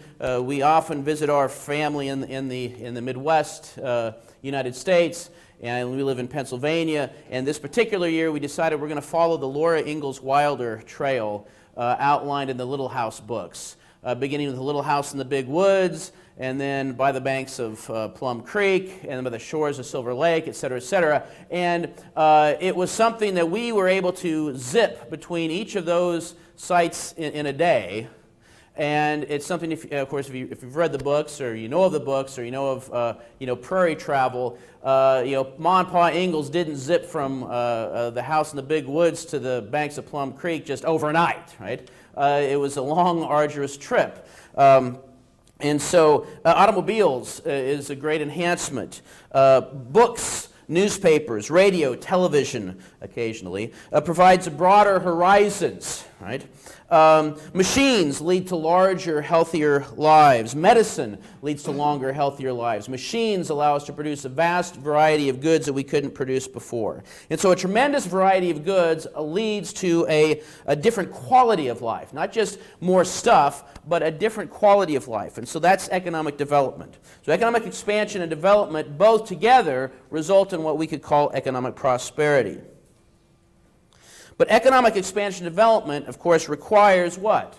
Productive activity. Right? If we're going to have more goods per person, we're going to have to produce them, right? We don't live in the land of Oz. We can just click our ruby slippers and say there's no place like economic expansion. There's no place like economic expansion. And voila, boom, there are the goods, right? We have to produce them, right? So we have to engage in productive activity. And note, as you found in the lecture on the production structure, we do not consume in order to produce. Right? The economy is not driven by consumption. That's one of the Keynesian fallacies, the idea that, well, if y equals c plus I plus g, and in GDP accounting we find that C makes up 70% of the economy, if we want to boost the economy, well, we boost C. Right? And so if we have an economic downturn, right, we lower interest rates so people can borrow money and spend them on houses and cars, and we want to keep America rolling, or that's what Bush said. We meant the United States, of course. Who cares about Canada? Because we want to keep our nation rolling, and so we have to spend it, and spend it on consumption, right? Not to be confused with tuberculosis. It's a different type of consumption. That's a bad consumption. He died of consumption. It's the consumption you always speak whisperingly, right? But that's not what we're talking about. We're talking about the actual spending on consumer goods. That is not what drives the economy, because the consumption does consume. What drives the economy is investment and engagement in production. In order to consume, we have to first produce. And so we don't consume to produce, we produce in order to consume. And so it's production that actually drives the economy. And for instance, I mean, there was a lot of consumption that took place in the 1990s and the 2000s, and all we got for it was a big credit bubble and that went kerplunk kerplooey, and there was a big financial meltdown, and there's a big risk. You may have heard about this. It made all the papers, right? You may have read about this. And so spending money on consumption will allow us to live relatively high on the economic hog for a while, but there's always we're going to have to pay the piper to add as many cliches and metaphors as I can in one lecture. We're going to have to pay the piper eventually. Now, the good news is that we don't have to left sort of wallowing around in fallacies, wondering, well, how do we actually get prosperity? If the key is not spending on consumption, if it's not clicking our heels and wiggling our nose and wishing prosperity into existence, how do we get there? Well, economists going clear back to the days of classical economics had something to say about this, and it was all brought together very nicely by the Austrians, particularly Mises and his followers and those who've come after. And in fact, economic theory identifies three sources, or we could say engines, for economic progress.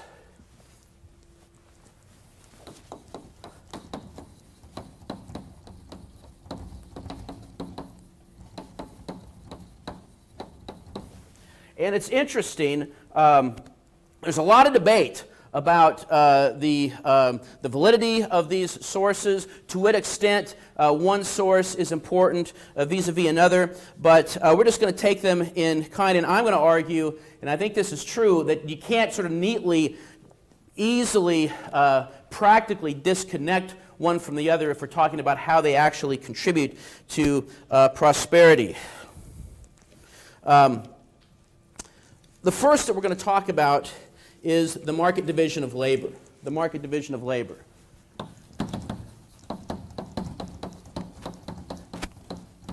The market division of labor. The market division of labor is what Mises calls the fundamental social phenomena. It's the fundamental reason why, from an economics perspective, it makes sense for people to come.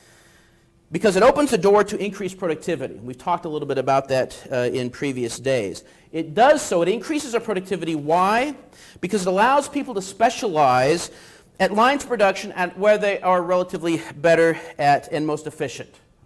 There are reasons why I have this little economics dog and pony show that I do, and I get paid for it, and why I'm not living my original dream, which is to be a shortstop for the Pittsburgh Pirates. Right?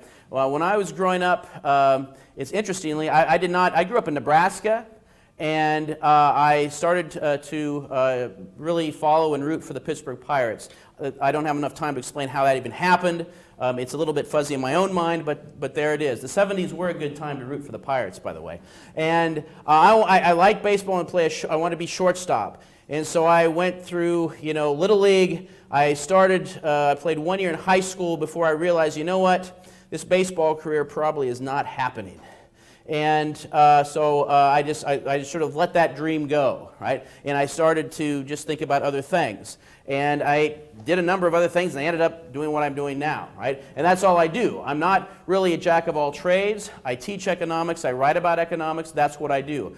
Other people do a host of other things, right? I think I mentioned the most important thing that I learned in accounting class is I was going to have somebody else do my accounting for me, right? And so I'm happy that there are people that really are good at accounting and love it, because I frankly am neither. I neither love it nor are very good at it.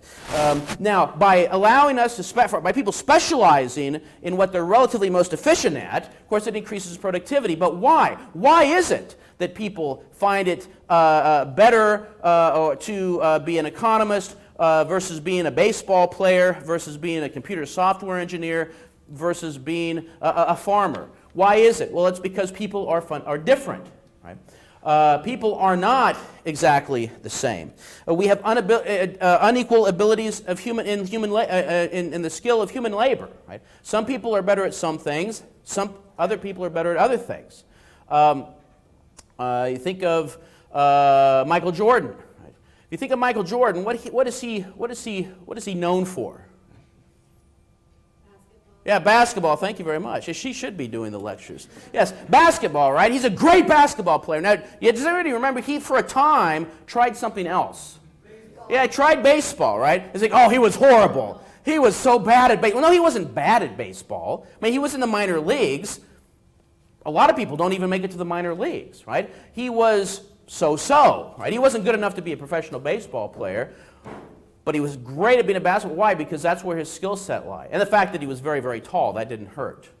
And so there's certain people that are really skilled at being a basketball player, certain people that are very skilled. They know a lot about being a farmer and growing crops. There are other people that know a lot about raising livestock, and so they become farmers. So there are people that are there's unequal skills in labor and desirability of labor. Some people just like certain things better than others. There's also an unequal distribution of natural resources, right? In any given areas, there are certain places that are really good for certain things. There is not, for instance, you don't find a lot of crab leg harvesting in the middle of western Nebraska, because they're not saltwater crabs in western Nebraska, because there's not salt water there, right? There's lots of rolling grassland, right, which is why there's a lot of raised there. You don't find a lot of cattle grazing in the middle of Chesapeake Bay, right? Because the resources there aren't suited for that, right? So that explains why certain people living in certain regions can specialize in certain things. There's also an unequal distribution of capital goods, right? And this was actually very important earlier in human development, where you would have people named Smith, for instance. Why? Because, well, my granddad owned a blacksmith shop. And when, and at some point, my granddad spoke to my dad and said, son, someday this will all be yours. Meaning the shop, the anvil, the hammers, the tools, the forge, the whatever. And they inherited it. And then the next generation, the same thing happened, right? They had this endowment for capital goods. And you can imagine if someone says, well, I don't want large tracts of land, Father, I want to sing. Well, you don't, but I have all this capital good. You can get rich as a, okay, Father, I'll be a blacksmith. No, and so because of the capital goods endowment, they were relatively more efficient at doing that. And so the point of this discussion is that people have unequal skills, talents, abilities. They are around an unequal distribution of natural resources. They have unequal capital goods endowments, all of which affects how relatively efficient they are at producing particular things. And so that leads people to produce what they're relatively most efficient at. And as every individual does that, as everyone specializes in producing goods that they can make at the low opportunity cost compared to somebody else, the total output of all members of society increases. And this increased productivity results in higher real incomes and higher societal wealth. Because what that means is with the same amount of resources, we can produce more goods. And more goods means we have more goods with which we can satisfy our ends. And so our standards of living increases.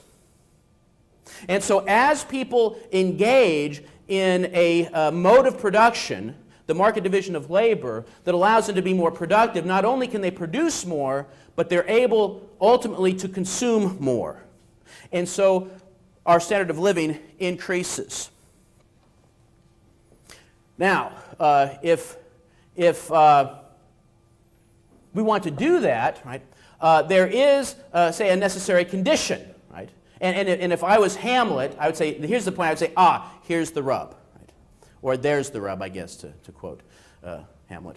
The rub is there has to be something, some condition has to be met before we can actually engage in the division of labor. If I, for instance, am going to be able to specialize in doing my economics roadshow, I can do that if somebody is willing to exchange something for my economics work. In other words, people can only benefit from the division of labor if they are free to exchange the goods that they are specialized in producing. And this brings us to probably the most, I think, the single most accurate sentence in Adam Smith's Wealth of Nations, which happens to be the title of a chapter. And that statement is that the division of labor is limited by the extent of the market. It will only benefit people to specialize in producing something if there is a market for that something, right? If they can actually trade that something away. Because if you can't trade it away, right, you can specialize in producing something all day long. Right? You could specialize in producing, 8-track tape cartridges. Right? You may not even know what 8-track tape cartridges are. It was an old-timey, before cassettes, right? Before compact discs, before MP3 files, right? But right after vinyl record albums, there was about a 4-year window, call it the disco era, with 8-track tapes. And I am slightly ashamed, yet not ashamed, to admit that at one time I owned the soundtrack to Saturday Night Fever on 8-track tape. Right? And now you can imagine that there are people that be very good at producing those kinds of, they can have a factory, oh yes, I'm staying alive. People are very good at producing those kinds of things, but how many people now specialize in producing 8-track tape cartridges? Not very many. Why? Because nobody wants them. They could make gobs and gobs of them, and they would not be able to sell them, and all of their investment would be wasted, be squandered. And so it only makes sense to specialize in something for which there is a market. Now the good news is, as the division of labor begins to expand, however, people become more wealthy. That opens up their own personal demand for goods and services. Right? Imagine, for instance, the case yesterday of Groucho and Harpo. Groucho specializing in mangoes, Harpo specializing in beef, and we had Chico specializing in butter production. Right? As people specialize, you can imagine when things first started, Harpo had to, if he was going to get any meat, try to produce his own cattle. He wasn't very good at it, but he grew some mangoes, but he couldn't specialize in mango production. He had to raise a little bit of beef. And then, once Harpo comes on the scene, and he's better at producing beef, well, that frees up Groucho to produce mangoes all the time. But because now he has even more mangoes, he's free to consume and buy more beef than he could produce himself, but then also have a few mangoes left over to buy some butter. And then maybe even have some more to say, buy some shoes from Gummo. Right? And maybe a hut from Zeppo. Right? And so you have the whole Marx Brothers Society producing and specializing, and as people specialize, they become even more productive, and that means that they demand even more goods, expanding the extent of the market, making it more, what should one say? Increasing the ability, that's a better way to put it, increasing the ability, more likely that other people can even further specialize in producing goods that they're relatively even more efficient at producing, and the whole process continues, expanding the extent of the market, expanding the division of labor, increasing productivity, expanding real per capita wealth, extending the market, expanding the division of labor, and we have the seeds of economic progress as the social division of labor increases.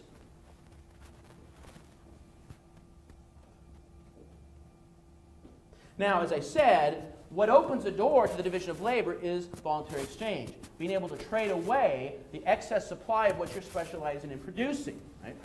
And that means that if we want to enjoy the division of labor, we have to have private property that allows for voluntary exchange, which opens up the door to benefit from the division of labor. So in order to take advantage of the division of labor, we need the social institution of private property. But the division of labor is only one engine or source of prosperity.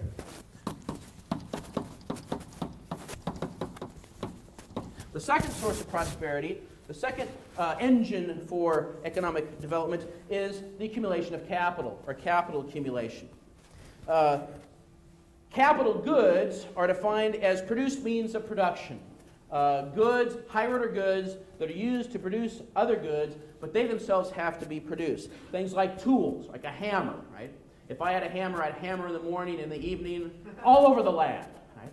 But to get that hammer, you have to first make it, right? So the hammer is a capital good, right? A machinery are capital goods. These microphones are capital goods because these microphones help produce the service, which is an economic good, of economics lectures. Right? Now, to take advantage of these microphones, they first have to be produced. Right? Even to enjoy karaoke, it turns out, you have to have microphones. Right? 2 turntables and a microphone, it turns out. Now, the use of capital goods are a great, of course, facilitator of expansion development because they. Oh, I dropped the mic. I'll just. Is this? I dropped the mic. I didn't drop this mic. I dropped the. Okay, the streaming mic. The capital goods are great for increasing productivity or for expansion development because they increase productivity 2 ways. Right? They allow us to produce more goods than we could produce without the capital goods. Think in terms of farming. It's possible to try to do farming without any farm implements. It is possible, right? If you had some wild corn or grain that you discovered, you could harvest that with your own hands. You could dig holes in the ground next year with your own hands and put the seeds in, and it's possible you could get some produce. Right? However, if you had a planter, a tractor, a plow, it would be a lot easier and you could produce even more. Right? The United States Department of Agriculture estimates that in 1987, it took 3 hours to produce 100 bushels of wheat, 3 man-hours of labor to produce 100 bushels of wheat. In 1830, they estimated it took 275 hours to produce 100 bushels of wheat. And so we went from 275 hours in 1830 to 3 hours in 1987. That is a tremendous amount of increased productivity. Now, I would argue, right, that increased productivity is not because farmers today work a whole lot harder than farmers in 1830. In fact, they could probably argue the opposite. Probably, in terms of physical effort, it's possible that the farmers in 1830 worked a lot harder than in 1987. What's the difference? The farmers in 1987 had a lot more and a greater variety of better capital goods at their disposal to increase their productivity. But additionally, capital goods increase our productivity because capital goods allows us to produce a whole host of goods that simply could not be produced at all without capital goods. You think of watches, think of computers, think of automobiles.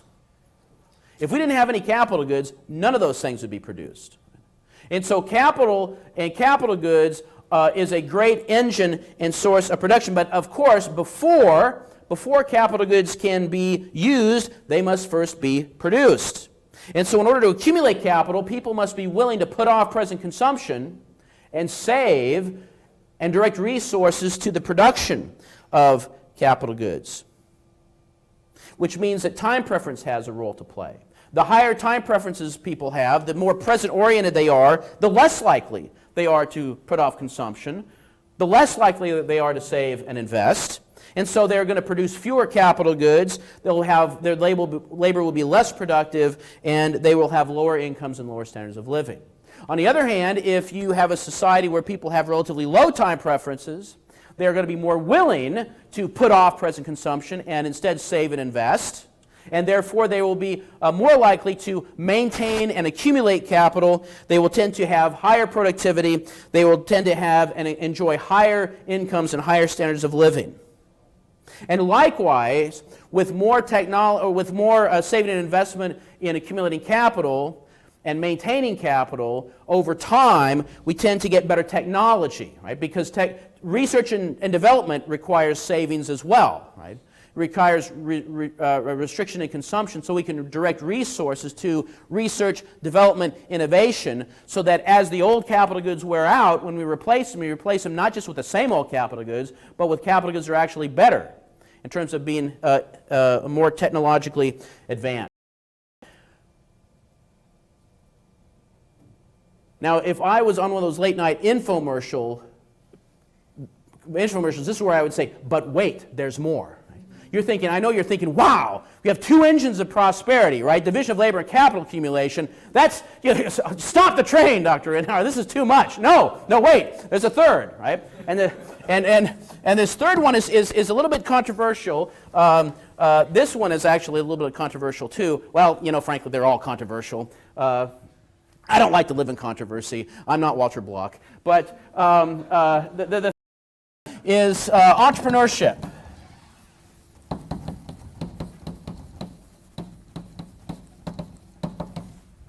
And there is some debate about the relationship between entrepreneurship and development. Some people are all for it. Some people are, well, maybe not. Some people are like, oh, are you kidding me? No way. It's all something else. But think about it. In order for economic progress to continue over time, it's important not to waste capital that has already been saved and invested.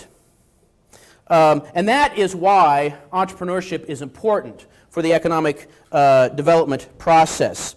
Entrepreneurship we can define as directing land, labor, and capital goods towards production of a good in light of a forecast of future market demand. I should have probably said that in my lecture of entrepreneurship, but here it is. The importance of entrepreneurship, I think, was really laid out quite nicely by Mises in Human Action. He says, quote, capital does not beget profit. Profit and loss are entirely determined by the success or failure of the entrepreneur to adjust production to the demand of consumers. And so capital per se, just by accumulating capital, it does not guarantee profit, and it certainly doesn't guarantee long-term success just by accumulating profit, certainly just one time. It takes wise investment of that profit. Why? Because capital, remember, is accumulated from savings. And savings is income held back from consumption. And so if one's income declines, other things equal, if one's income declines, you have less income from which you can save and invest. Therefore, the quantity of capital per capita invested also depends on the wise use of capital. Waste is possible because, as we've already talked about, production process takes time, and you invest in the present to reap a production result and a sales result in the future. And so if somebody saves and invests because they have a relatively low time preference, but they have pretty much zero market savvy, and so they pour all their savings in producing 8-track tape cartridges. And they bring all these 8-track tape cartridges to the market, and they can't sell them for anything close to the cost of production. That person is a loser, right? And all of the capital that they accumulated got squandered, right? It got dumped down the old disco hole, right? Which is a bad place to be. So entrepreneurs are crucial in making sure that a saved and accumulated capital isn't squandered in bad investments. And we've already talked about how entrepreneurs then need to use economic calculation if they are to direct factors of production toward their most valued uses. Right? Market prices allow entrepreneurs to make meaningful comparisons between different projects, between different consumers and producer goods and their values, because money prices are expressed in the terms of the same good. Right? And we've already talked about how these money prices are manifestations of people's subjective values. And so when the entrepreneur earns a profit, using economic calculation, they earn a profit for precisely doing what people in society want them to do. So the entrepreneur is society's benefactor. Right? The entrepreneur is not somebody who is just a greedy capitalist pig. Right?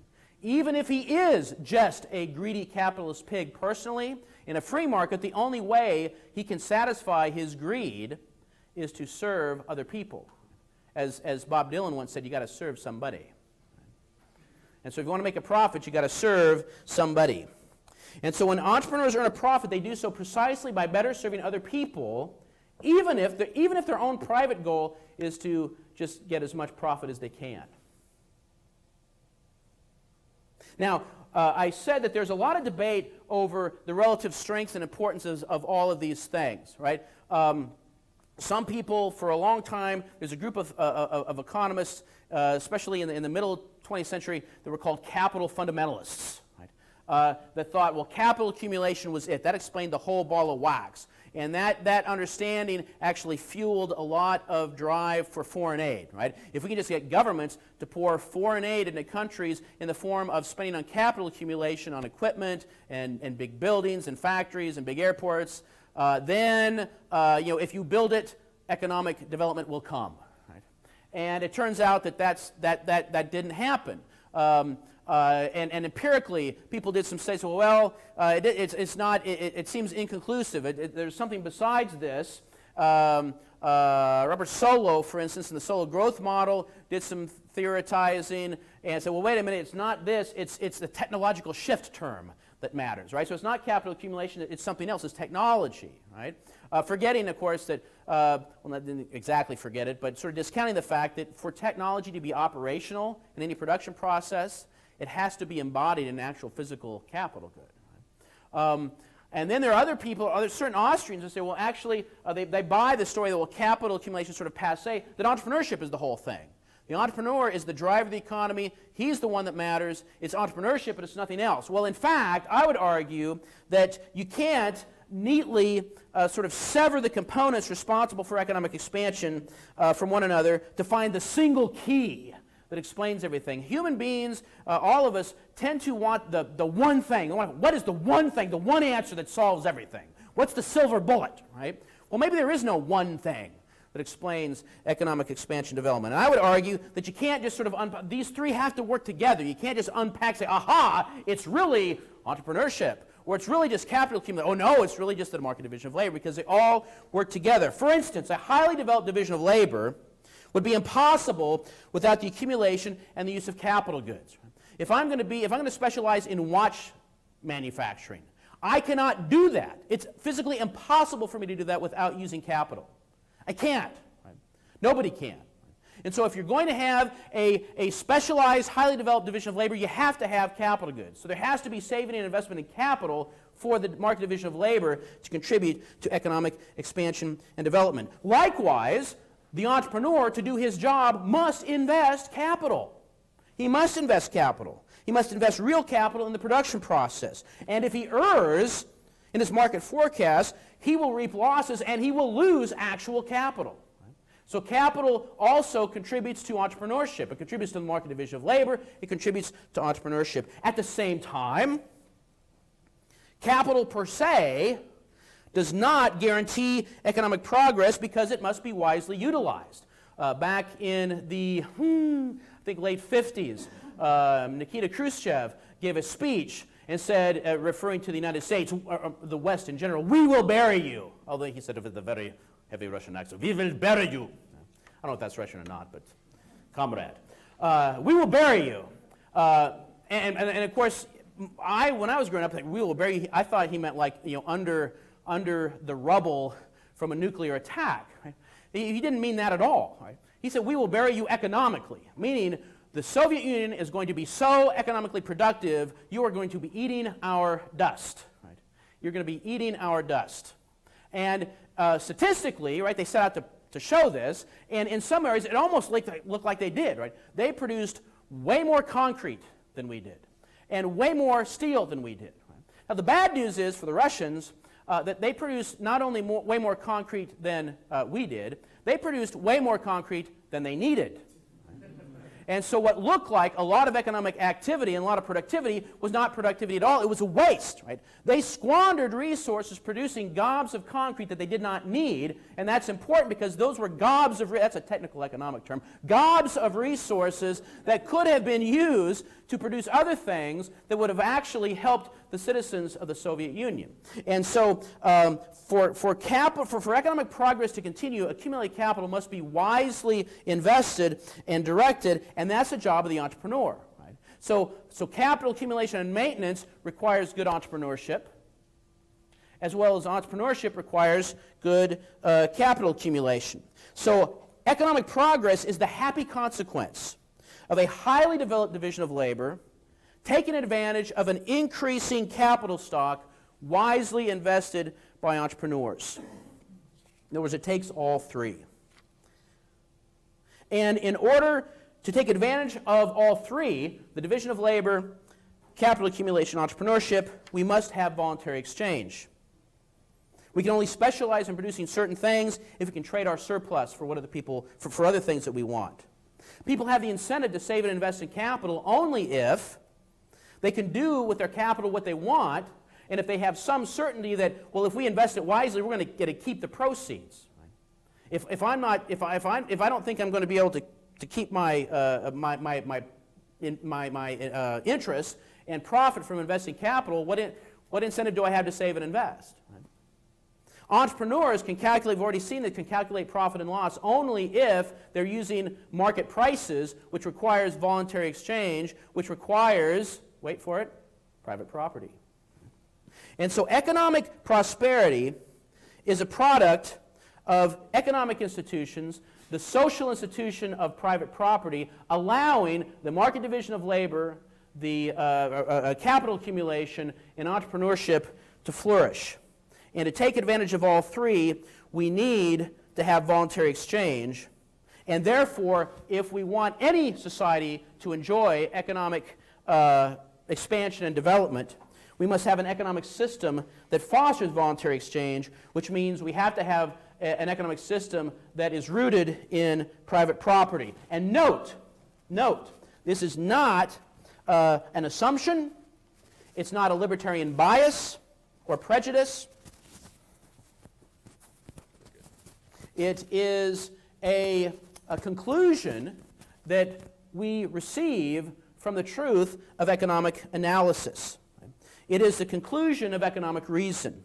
If we desire to enjoy a society with increased prosperity, we must be a society that embraces private property. And so I'll stop there and take some questions.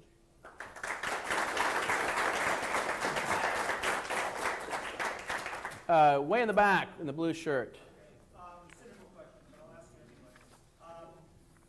Saying Mises was probably correct laying these three out as being integral all three. And the specialized nitwits who picked it apart were not. How is it that the specialized guys got the tenured faculty positions when Mises did not? Well, that's a short question with a long answer. There's money to be made. There's money to be made giving rulers the answers that they want to hear, right? And that's part of it. There's a book by, I believe, I can't remember his name. The author's name is Bernstein, that wrote the book A Perilous Progress. That book, I think, is very helpful. A Perilous Progress is the title of the book. Explains for the development of the economics profession from the turn of the century onward, and talked about how the World War II really goofed things up, right? War is destructive on a host of levels. And one of the things World War II did in the United States is it sucked a lot of economists, primarily mathematical economists, into the government to help solve allocation problems for the war effort. How do we allocate our resources towards the war effort and build tanks and jeeps and boats and planes and whatever, and how to get them to the right places, and all these quantitative allocative questions. Once the war was done, these people then stayed in the working for the government and started to help trying to solve national economic allocation problems in what was now a Keynesian world. Right? And that, of course, made Mises sort of, he wasn't into any of that. He was, the Austrians weren't into any of that. So they're sort of, and it wasn't just the Austrians. There were other non-mathematical mainstreamers that were sort of left out in the cold to a certain extent. On top of that, you had the increasing movement towards empiricism and positivism. And a lot of the dismissal of capital was due to some empirical studies that tried to calculate what percentage of development is due to capital accumulation, what percentage of development is due to other things, and judging based on the data that they had and running the numbers, it looked like, well, some studies would say, well, capital accumulation really only explains 20% of the difference between prosperous countries and less prosperous countries. So if that is true, well, then what explains the other 80%? It has to be something else. And so, there were people that looked elsewhere for these things. So I mean, that's just a relatively probably superficial answer. There's more to it than that, but I don't have time to go into the whole story. Gentleman in the bow tie. Does capital accumulation just refer to physical commodities and goods, or does that also refer to like human skill? Thank you. I would say, in intellectual exercise, I had sort of used some verbal shorthand. Capital per se is not the same thing as the physical goods. I mean, I used it in that sense here. It's not just the same thing as the physical capital. It's the sum total of the market value of the assets that the firm has to use. Right? Now, I would argue personally that does not include human skills. Human skills would affect the value of their labor, not so much. It's not sort of the value of capital. For something to become capitalized, you have to actually be able to own it. And you can't really own labor. Right? You don't own labor. You can hire somebody to work for you, but you don't own it. So it's not. I don't think that's the. It's not a capital, a source of capital like the market value of an intermediate good or a machine or a tool or even cash that's ready to be invested. But I think we're out of time, so we'll stop questions there and we'll take this up later.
Want to do the last session? Yep.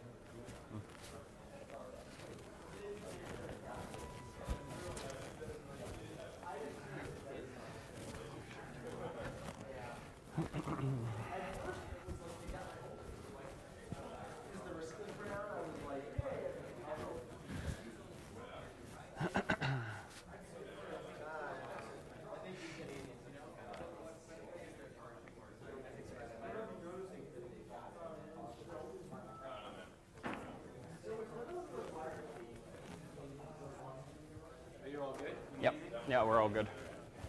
Yeah. Is this mic on now, Steve? Yeah. Okay.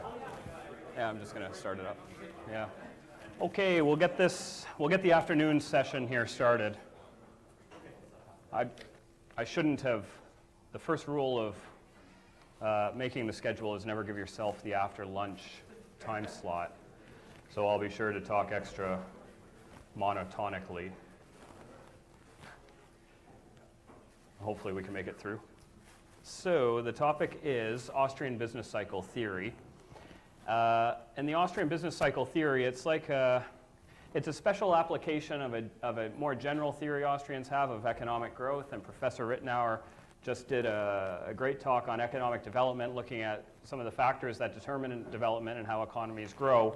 And now I want to maybe formalize it a little bit, put it in the context of a model, and show how growth happens, and then show what can go wrong with the whole thing. And when we're talking about economic growth, Austrians make a key distinction between unsustainable growth and sustainable growth. And unsustainable growth is really the crux of the boom-bust cycle, right? It's unsustainable, the economy's going on. It's kind of like, Predrag's presentation at the end of yesterday on socialist Yugoslavia. And, economic growth looked really good there, or seemingly good, but obviously it wasn't sustainable, and then recession set in, or depression, as the case may be, set in as a result. So to make the distinction, Austrians say that growth is sustainable. One of the conditions is that it is financed by real savings. And savings here is defined as unconsumed resources. So you don't consume, you save income, or you save resources, you invest those, and those investments grow over time. And unsustainable growth, in comparison, is growth which is fueled or financed not by real savings or unconsumed income, but by credit expansion by a central bank, or more fiduciary media by the fractional reserve banking system. Fiduciary media is when they create money out of thin air through their reserve facilities instead of keeping 100% reserves. The first question that I want to talk about, because this is really the very first seminar that we have here on a macroeconomic topic, a proper macroeconomic topic. And if you've ever come out of a regular economics program, you know that the first distinction that gets made between all the classes is we have micro topics that deal with individuals, with firms, with specific concepts. And then we have macroeconomic topics which have to do with some type of aggregated data. And Austrians like to chide macroeconomics often because of the level of aggregation and how applicable it actually is to us. So as a prime example, the rate of inflation. There's an inflation rate that gets defined. We're trying to describe a general change in prices, or a change in the general price level. Of course, it's an average, so it's not going to apply for any one individual. And as a good example, my father and I always debate how realistic the reported rate of inflation is, and he thinks it's underreported, primarily because the things that he consumes are underreported in the CPI index, and he thinks inflation's much stronger. And I actually think that the official rate is much higher than my own personal rate of inflation, because most of the things that I consume are not really increasing in price, or they're stable, or maybe even declining by a little bit. So we've got a problem with aggregation, but the crux of the matter is if you're going to talk about macroeconomic topics, you need to aggregate data in some way. And the question is not, should we or should we not aggregate data? The question is, how do we do it in a meaningful way? How do we aggregate data in such a way that we can actually tease out an implication which is useful in some way? And Keynes, to introduce it, I suppose, Keynes is best known, or one of his best known contributions, is really coming up with macroeconomic pieces of data, with aggregating together things and then constructing theory from them. And one of the big problems is that Keynes's aggregates conceal more than they shed light on. So they hide the important things, and they show the superficial things, and then you construct a theory that only has to do with superficial things, so your theory is maybe useless at best or misleading at worst.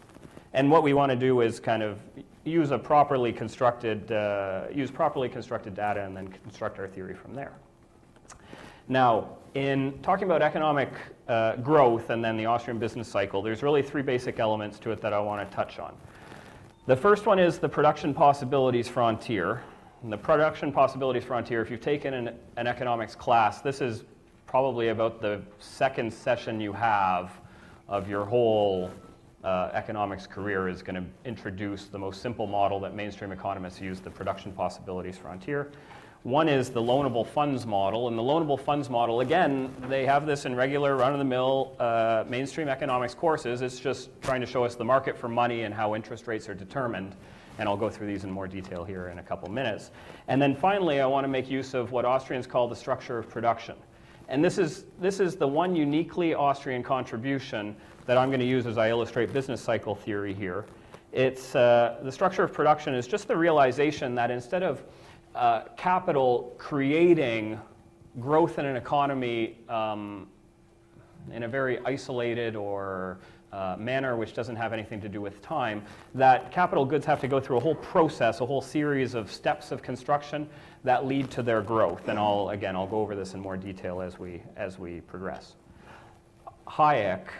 Friedrich Hayek, one of the nicest lines that he ever wrote, or one of the lines, I guess, that I appreciate most that he ever wrote, was a maxim of his where he said, before we can ever ask how things would go wrong, we first have to understand why things would ever go right.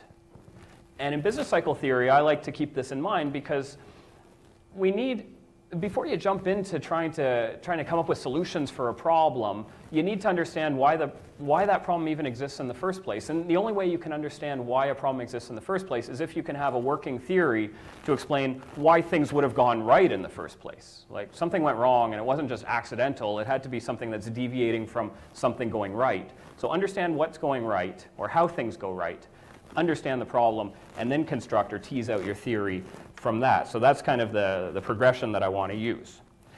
So let's start with those three basic elements that we're going to make use of that I just listed off. The first one was the production possibilities frontier, or the PPF for short. They're all long words, frontier. Now, if you've taken a macroeconomics, a regular mainstream macroeconomics course, one of the things that you'll notice is that consumption and investment are both things that create income, but oftentimes they aren't allowed to run in opposite directions. Like for Keynes, when people stop consuming, basically what that implies is that businesses see that people aren't consuming and they draw down on investment, so investment expenditure falls at the same time as investment expenditure. They always move in the same direction, or at least they're correlated positively. In the Austrian rendition of this, we recognize that there's a trade-off, that you can either consume or you can invest. And if you think about all of you as individuals, you earn an income, and some of that income you consume, and then what you don't consume is left over, and you save that, and your savings get invested somewhere. So the question is not consumption and investment like it is in Keynesian economics. The real problem is consumption or investment. And that's really what the production possibilities frontier is most useful for explaining. Because if you wanted to come up with the most simple model of an economy, the most simple rendition of an economy, let's have two axes, and let's make one the amount of investment goods that we could be buying, capital goods, and let's make our other axis the amount of consumers' goods that we could be buying or producing. And the PPF is going to be a frontier that shows all the different combinations of these. So, if you were consuming everything and not saving anything, you'd be way up here at the top of your y-axis. And if you were consuming nothing but saving everything, you'd be dead. But before you became dead, you'd be way over here at the extreme right of your x-axis. And then more likely, you've got different combinations here on this frontier. And again, the trade-off is really evident because if you want to invest more, you can see what your opportunity cost is here. Like, let's say that we're here at point A, so there's how much we consume, and there's how much we invest. And if you want to all of a sudden increase your investment to, let's say, this level, let's call this, investment 1, and here's going to be investment 2, there's an opportunity cost which is really relevant there because this economy, in order to increase your investment, is going to have to decrease its consumption. Or for you guys to think of it on a micro scale, if you want to start making more investments, you need to save more money, and the only way you can save is by reducing your levels of consumption. So we've got a trade-off between consumption and investment that we need to be cognizant of. And economic growth can be modeled in a very superficial way, a very simplistic way on this PPF. Because economic growth is a growth in the number of goods available to satisfy us. Let's define it in that way. And so an outward movement in this PPF will necessarily imply numbers of combinations of capital and consumers' goods that we're able to consume or invest in. So economic growth is as we push that PPF out. And there's a couple drivers of pushing that PPF out. One is just going to be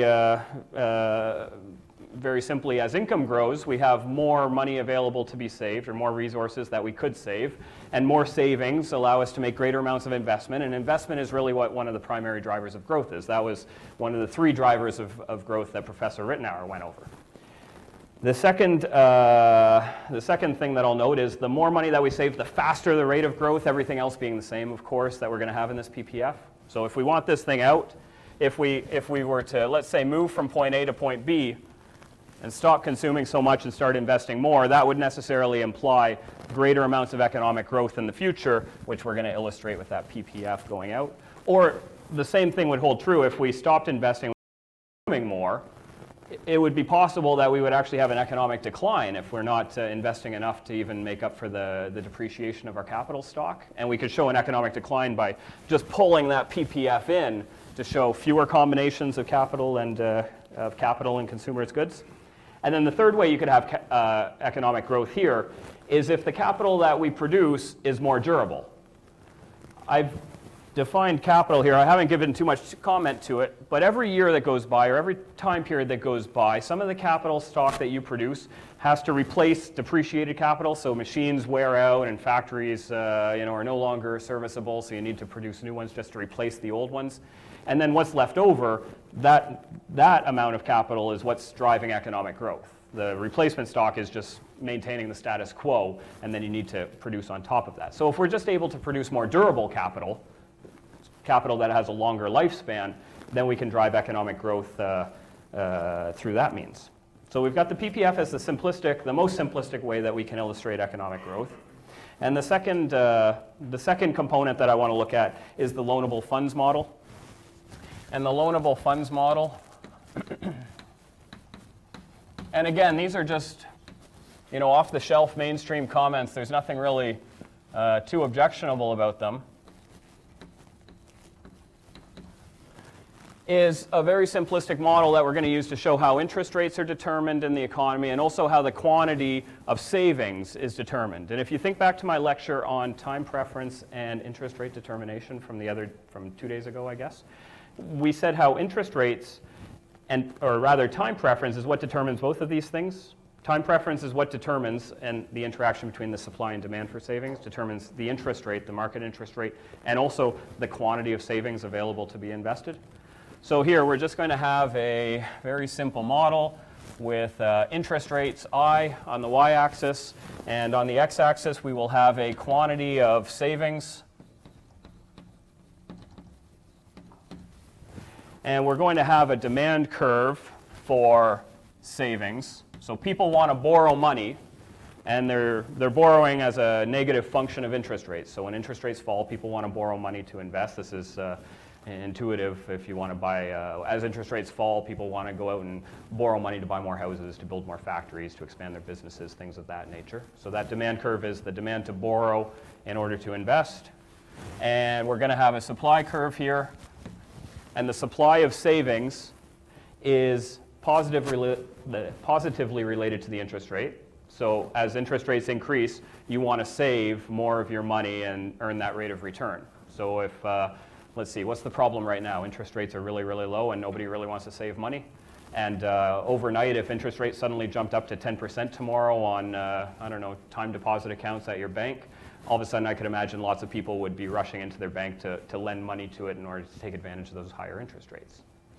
And the interaction between the supply and demand of savings is what results in, like we said, the market rate of interest and the quantity of savings available to be invested. And investors are going to use that quantity of savings and build up their businesses and invest in general to drive economic growth, which we're later going to illustrate on this PPF. Now again, those two components are not especially unique to the Austrian story, but the third component, the structure of production, is. And to illustrate it, Hayek introduces what we call now the Hayekian triangle. And it's a nice heuristic device here to see how production, the series that production goes through as it's created. So we have a triangle that looks something like this. And this is going to be our stages of production down here on the x-axis. And our y-axis here is going to be output or consumer's goods. This is the final product that we want to create. And in order to create any good, they don't just come from nowhere. You have to go through distinct stages to transform the inputs into that final output. So let's come up with 5 different stages, let's say, that our production process has to go through. The first stage, the one furthest from consumption. And to go back to, let's see, Professor Ritenour probably touched upon this in his first lecture, and Professor Fox did as well. We have different stages of production, and they correspond with the orders of goods, to use Menger's phraseology. And the lowest order of good is like a consumer's good, and that's going to be right here. Those are finished goods ready to be consumed. And all of these goods over here are high orders of goods that have to be transformed and changed into consumers' goods that people are ready to consume. So what are the stages that production goes through in order to create consumers' goods? Well, furthest away from final consumption, you have things like mining. You need natural resources in order to build stuff. You have research and development. Research and development. So all of you with smartphones, they didn't come from nowhere. There's a mine somewhere that maybe even years ago started mining up tin, and I don't even know what's in these things. Somebody said gold before, I think. Not my cell phone, I'm sure. And of course, years. What's that? Silver, for sure. Silver, yeah, okay. And there's research, there's lots of R&D that go into these phones, and I mean the R&D, it didn't even happen last year. It was decades in the making, or several decades in the making to get to where we are today. So what do we have? We have mining, we have R&D, and then we have a manufacturing stage. Such a long word. Let me write it on an angle. Manufacturing. So there's the actual production stage. But that's not just good enough. It's not sufficient that we just produce a good. We need to then get it into the consumer's hands. So we have a whole wholesale industry to get businesses to buy these smartphones so that they can be sold. And then these businesses have to then put them on the retail market. And then we have the final consumer's good ready to be consumed. So we have different distinct stages that our capital goods have to go through as they're being transformed into a consumer's good, or into a good of the lowest order, to use Menger's terminology. And this is a temporal sequence, so it can take varying lengths of time in order to get from the far left to the completed product on the far right. And the time length of production is important because from my lecture on interest rates and time preference, your decisions that are future-oriented are shaped by your time preference. And time preference is embodied in the market through the market rate of interest, which we're going to show on this loanable funds model. So the length of time that people are willing to wait in order to produce a good in order to consume is going to be determined by their time preference. And I just want to lay out a couple points about this theory. One is that one that Bombaverk makes is that longer processes of production will always be more productive than shorter processes of production. So the more stages, to give a simplistic way of looking at it, that production goes through, the greater the value of the output that will actually be produced. Any idea why this must be true? It's not immediately obvious, but the more stages that you go through, the more time period that these capital goods must also go through before they get to final consumption. And the only way, or the only reason somebody would be willing to wait a longer time period before they get that final good is if it was even better or more valuable than a good created by a shorter production process. So longer production process create more highly valued consumer goods, while shorter production processes will create more lowly valued or lower valued consumers' goods. So let's put all these three components together and see how economic growth happens within the context of a simple model. So we've got the way that I want to arrange these, and this is from Roger Garrison came up with this model. He's a retired professor now, I guess, but he was at Auburn University, and he's got a great book that he wrote in 2001 called Time and Money, if anybody is interested in getting the details on this. So here, let's put our loanable funds model right here. So we got our supply of savings, our demand for savings. Here, right above it, we're going to put our PPF. This is going to be investment goods, and that will be consumption goods. Here, to keep it out of the shadows, we'll see there. And there's our PPF. And then right here, we are going to have our structure of production. I'm going to change this x-axis now to time, because the more stages that you have, the more time is production process is going through before it actually completes your final consumer's good. So let's label this as the value of output, consumer's goods. And let's say there's going to be our structure of production. And we're going to start in a state of rest here. So we've got an economy where the interaction between savings and the demand for savings or investment meets to create an interest rate and a quantity of savings available to be invested. That quantity of savings available to be invested, well, if we just track it straight through up into our production possibilities frontier, that quantity is purchasing that amount of investment. And if the economy is running at, let's say, full capacity, it must mean that we have that much consumption going on. And that much consumption is being created by the structure of production of some length, of some number of stages. So to put the whole picture together, the supply curve of savings is really unconsumed income. People of low time preference have decided to not consume all of their income and instead save it. That's what that saving supply curve represents. And when it interplays with the demand for savings, which is businesses looking to invest, it creates an interest rate. And this market rate of interest comes up over here, or is reflected in the structure of production, by determining how long people are willing to wait for capital goods to be transformed into consumer goods. The lower the rate of interest, the longer the period of production that people would be willing to wait for until a consumer good is ready for consumption. And when interest rates rise, it must mean a market interest rate rising is the same thing as saying people's rate of time preference is increasing. And if time preference is increasing, it means people want things sooner in the present. They're not willing to wait so long. So on the structure of production, if you want something to happen sooner rather than later, it must mean that the structure of production would be shrinking, and we would be partaking in shorter production processes. And of course, we can illustrate very superficially the whole economy, consumption and investment goods being created up there on our PPF in the northeast quadrant. So now let's just look at how economic growth would be driven here. Economic growth is driven by savings and then investment. So people are going to curtail their consumption. So we have a reduction in the demand for consumers' goods. And this means that they're increasing their supply of savings on the market. So the savings supply curve is going to shift over to the right or increase. It's too bad there's no kids here, because they'd have colored chalk that would work a lot better. Maybe somebody has colored chalk. No. Let's just call it S prime. So there's our augmented savings curve, augmented in the sense that because people are consuming less, they're saving more.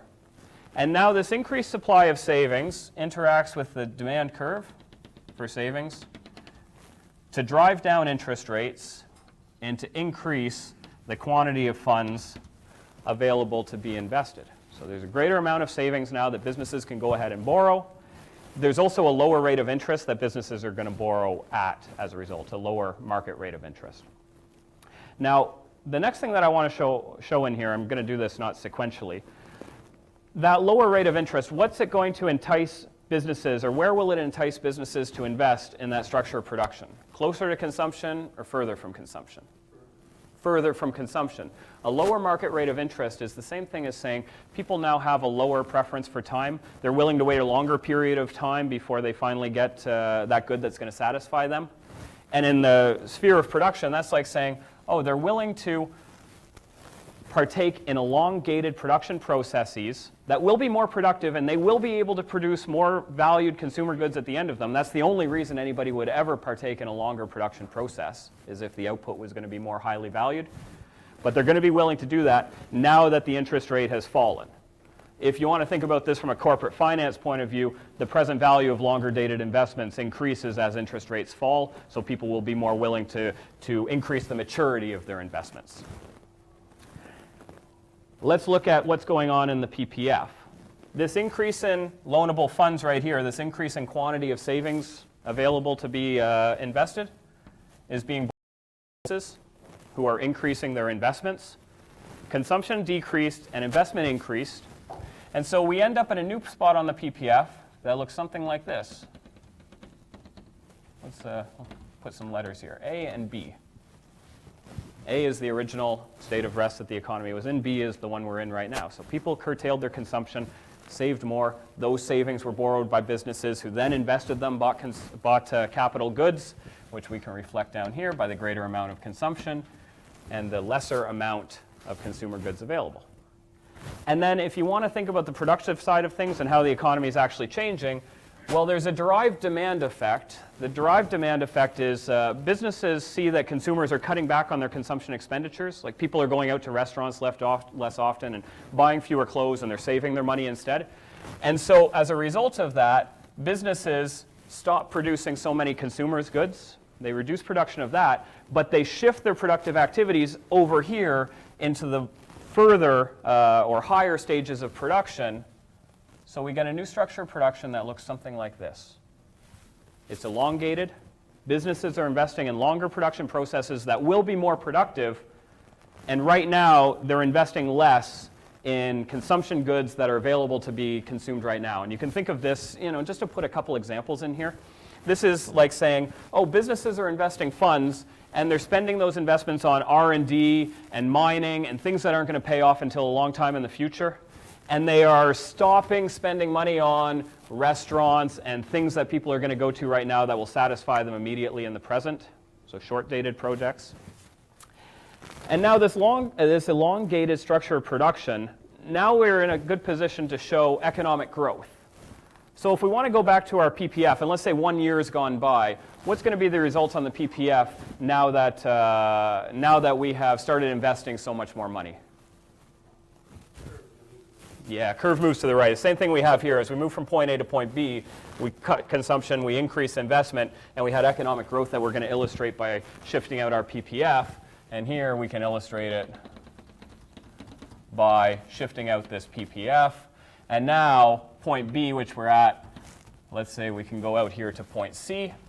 We've increased, incidentally, the amount of consumption that we can partake in, and we're also increasing the amount of investment that we can go in, and this process keeps going on in a very sustainable way, and it defines economic growth, or it's a nice simplistic way that we can think of economic growth.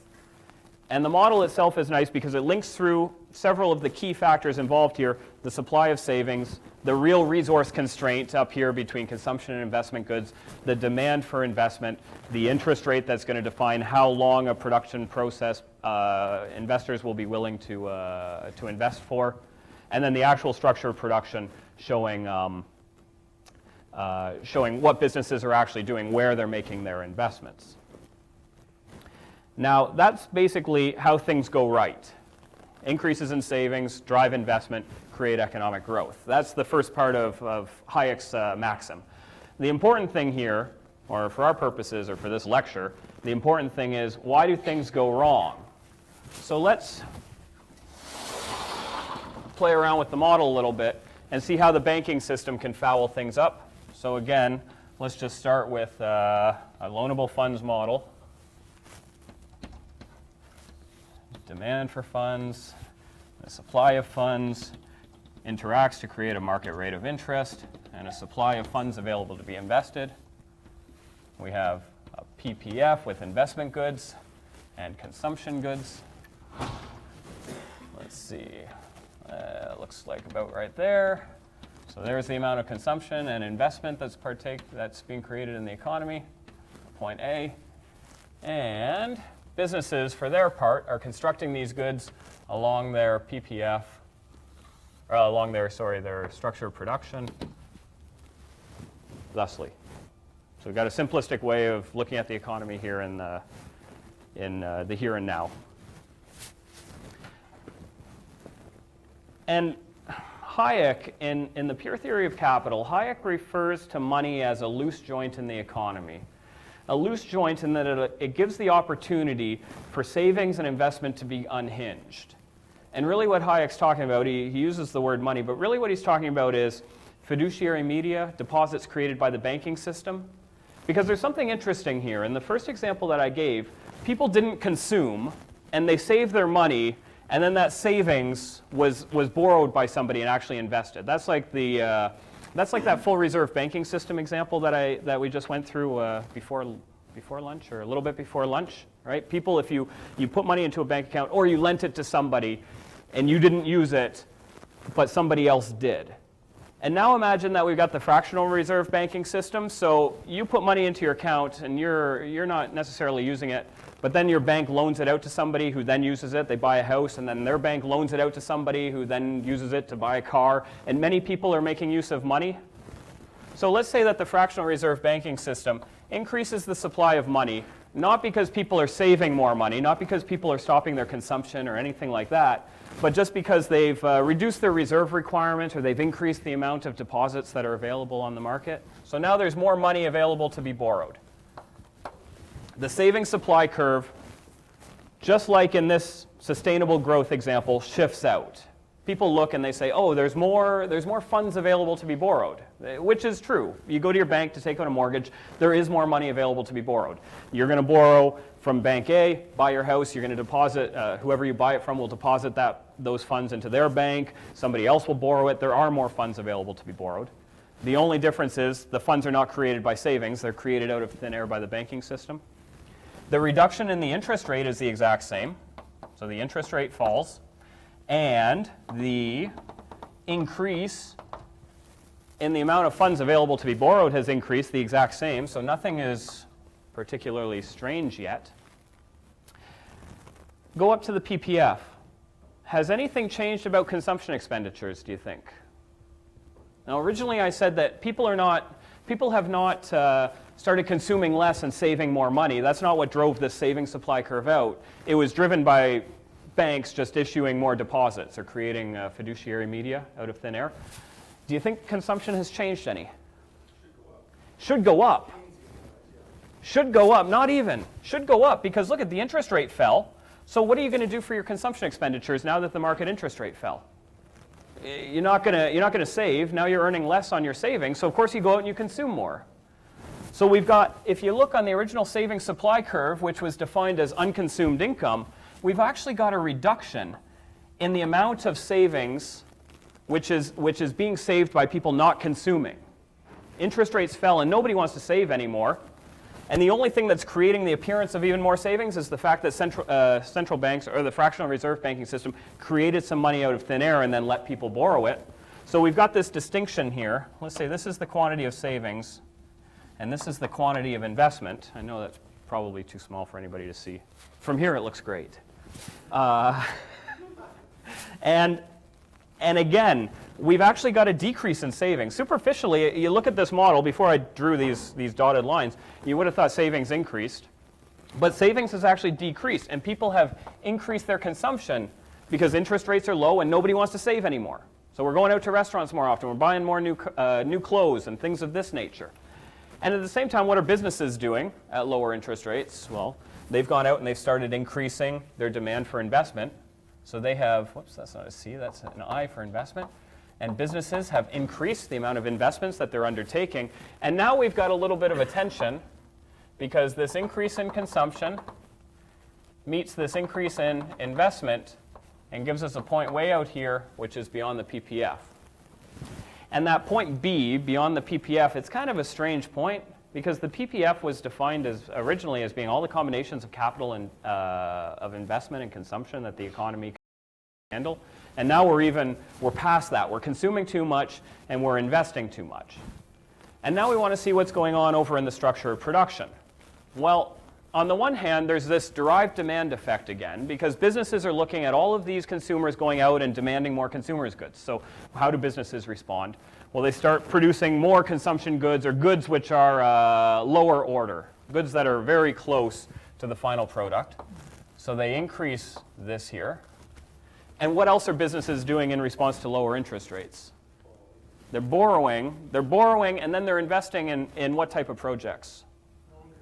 Longer dated. So our intercept over here is increasing. Now all of a sudden long dated investment projects like R&D and mining and things like that become relatively attractive because of low interest rates. So now we've got, the companies are going to be hiring researchers to do all of this medical development and things like that. That's not going to pay off for an incredibly long period of time. But that's okay because the low interest rates make this more or less sustainable, or seemingly so. And our structure of production then, it kind of goes out at both ends. Let's say it does this. Well, yeah, it looks good enough. I want it to, there, that's okay.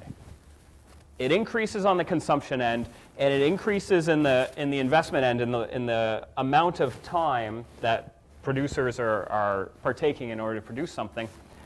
And the middle kind of gets forgotten. These medium-dated investment projects, like what did we call them over here? The wholesale and, I missed a stage. I thought it looked a little funny. Let's put like distribution in here. Like infrastructure and things like that. Those medium-term investment projects, they get a little bit forgotten. They don't really change all that much. Now there's two aspects that are going on here that really define the Austrian business cycle. The first is what Mises calls overconsumption. And this is when consumers are going out and they're consuming, and it's unsustainable in some way. But it's hard to identify what's so unsustainable about it when you just look at it in isolation. In fact, this is completely strange for Keynesians to consider why overconsumption would be unsustainable, because they say, consumption is the driver of the economy. It's over 70% of GDP. It's a large determinant of income, so if we just consume as much as possible, we will drive income growth. And overconsumption is this little part up here, this little part right here, where people are enticed, where people are enticed to consume more due to the fact that interest rates have fallen. But interest rates didn't fall. Originally, interest rates fell over there because people actually consumed less, right? They curtailed consumption and saved more, and that's what caused interest rates to fall. And over here, the banking system created money that superficially dropped rates, and that drop in rates caused people to actually consume more. So that's the overconsumption component that we've got there. And at the same time, we've got what Mises calls, and Hayek as well, calls malinvestment. And malinvestment is like this stage right here. It's businesses investing for the wrong types of investments. They're partaking and they're investing their money in too long dated investment projects, and they're not going to mature until a period of time in the future that consumers just aren't willing to wait for until they actually to realize. So your firms are all doing all of these things that are going to take forever to actually create anything, and consumers are impatient enough that they're not willing to wait that time period. I want to make a clarification because Austrian business cycle theory has this one great misunderstanding. And the misunderstanding is whenever I hear it described by people, and by other economists, they're the worst at this, they always describe it as an overinvestment theory because they superficially say, oh, the Austrian theory is about how interest rates fall, and so businesses go out and they indebt themselves and they make too much investment, and this is not sustainable for whatever reason, right? That irked me more than nothing else throughout the crisis 6 years ago and until the present. Whenever you would see Austrian business cycle theory discussed in the press or by another economist, they always called it or referred to it in some ways an overinvestment theory to give a very basic look at it. And it doesn't really have much appeal because if you think about it, how could you overinvest? Like, investment is what drives growth. What's wrong with investment? There's nothing wrong with investment in and of itself. There's something very wrong with making the wrong types of investments. Investments that are going to be wasted or investments that aren't going to pay off until the future when people don't even want them. Like investing in a whole bunch of high-tech development that's not going to mature or pay off until sometime in the future, or maybe never. I mean, if interest rates are zero, People should be willing to wait an infinite amount of time for it to actually pay off, so you wouldn't even have to worry about the profitability of your investment at all. That's what Austrians are talking about, malinvestment, the wrong types of investments, not just an increase in investment. In fact, if anything, if you look at this, there's an increase in investment over here, but there's not so much increase in investment here in the medium stages, or maybe there's not even any change in investment in those stages. So it's not uniformly an increase in investment. It's a stage-specific increase in investment. And this is impossible to tell if I don't know, most of you have probably taken a standard intermediate macroeconomics class. And you'll have a production function where output is a function of capital and labor, and capital will just be a giant K, and if you increase your capital stock, it will attribute to an increase in output or income eventually. And this hides, when I started the lecture and I said the macroeconomic aggregates that Keynesians use hide more than they show, this is a really prime example, because what matters is not just the magnitude of capital, it's the ordering in which it takes place. It's the whole structure of production. We need capital which is complementary and linked to each other, and we need it all to go through a proper stage so that it can actually produce something. Like, it wouldn't make any difference. Predrag showed that presentation with socialist Yugoslavia yesterday of factories being built and houses being built, and the capital stock is increasing, and things would have looked really great. In fact, GDP was increasing at a pretty good rate, so no problem. But that's not the problem at all. The magnitude is one component of the issue. But really the important thing is the ordering, is having everything in the right order, of having a structure of production that allows goods to go through all of their stages in the proper order, and having the right amount of distribution network available to meet all the manufactured goods and get them all to the wholesalers, the retailers, and then into consumers' hands. So this is the nub and kernel, so to speak, of what the Austrian business cycle theory is about, these two components of consumers consuming too much and businesses or manufacturers malinvesting. And I just want to, I'm kind of running out of time, but I just want to show you one last thing that you can look at this. If you're looking for outward signs of it, because you look at the economy and you want to figure out, is there something strange going on in the economy? Is this sustainable growth or unsustainable growth? Because, notwithstanding the appearance of, say, a nice property boom here in Toronto, is that sustainable? Is it unsustainable? You need, the boom in and of itself doesn't really tell you that, right? It could be sustainable, but we need to see what specific components of it are at work. So think about the labor markets here along the structure of production. And just to give a simplistic example, say we've got a demand and supply for labor right here that creates a wage rate. This is too small for anybody to see, isn't it? You can see. But I'm standing in the way. We've got, let's do it this way. We've got a labor market here. There's a supply for labor, and there's a demand for labor. And here's the wage rate, and here's the number of people working in these stages of production. And now all of a sudden, what are businesses doing as they see consumers are buying more consumers' goods? What are all these businesses doing here? Well, they're expanding output, which means that they're hiring more workers.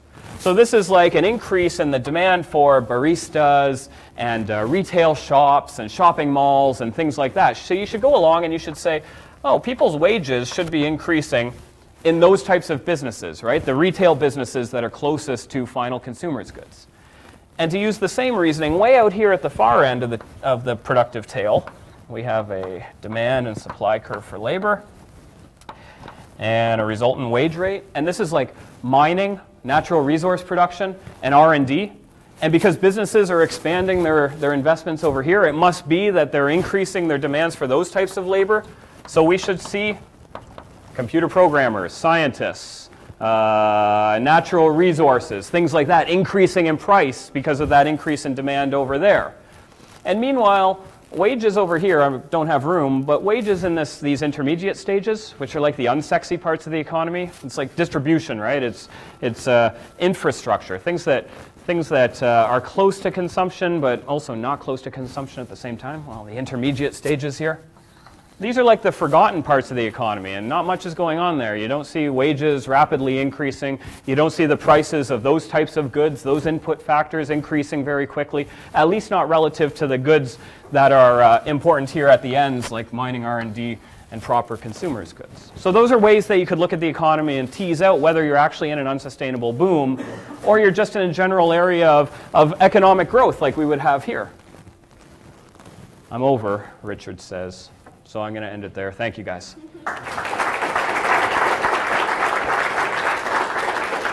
And because I know I went over, if you have questions, just come and see me, or we can talk about it during the final Q&A panel as well, okay? Let's take a 15-minute break. And An Austrian view of resource. Professor Desrochers is next with an Austrian view of resource utilization. Yeah, use and misuse. Yeah, I don't know how you came with that title, so.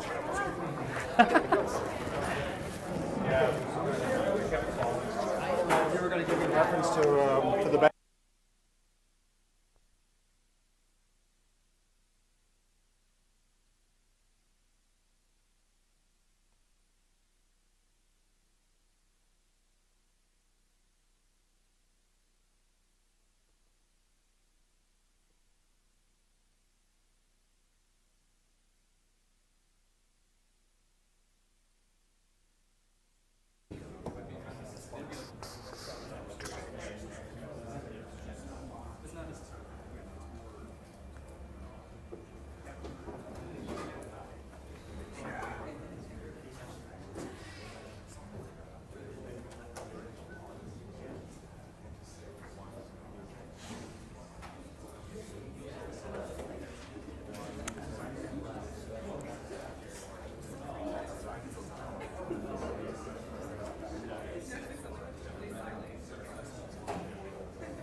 Oh, hi, my name is Pierre Desrochers.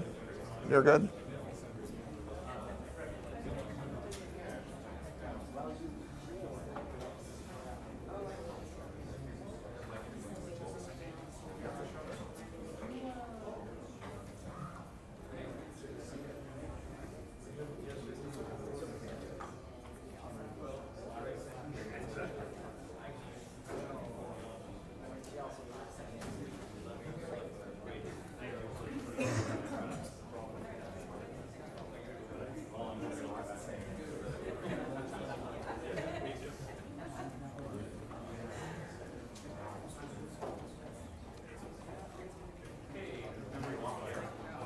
Okay. Okay. Well, thank you for being here. My name is Pierre Desrochers. I'm in the geography department here at the University of Toronto.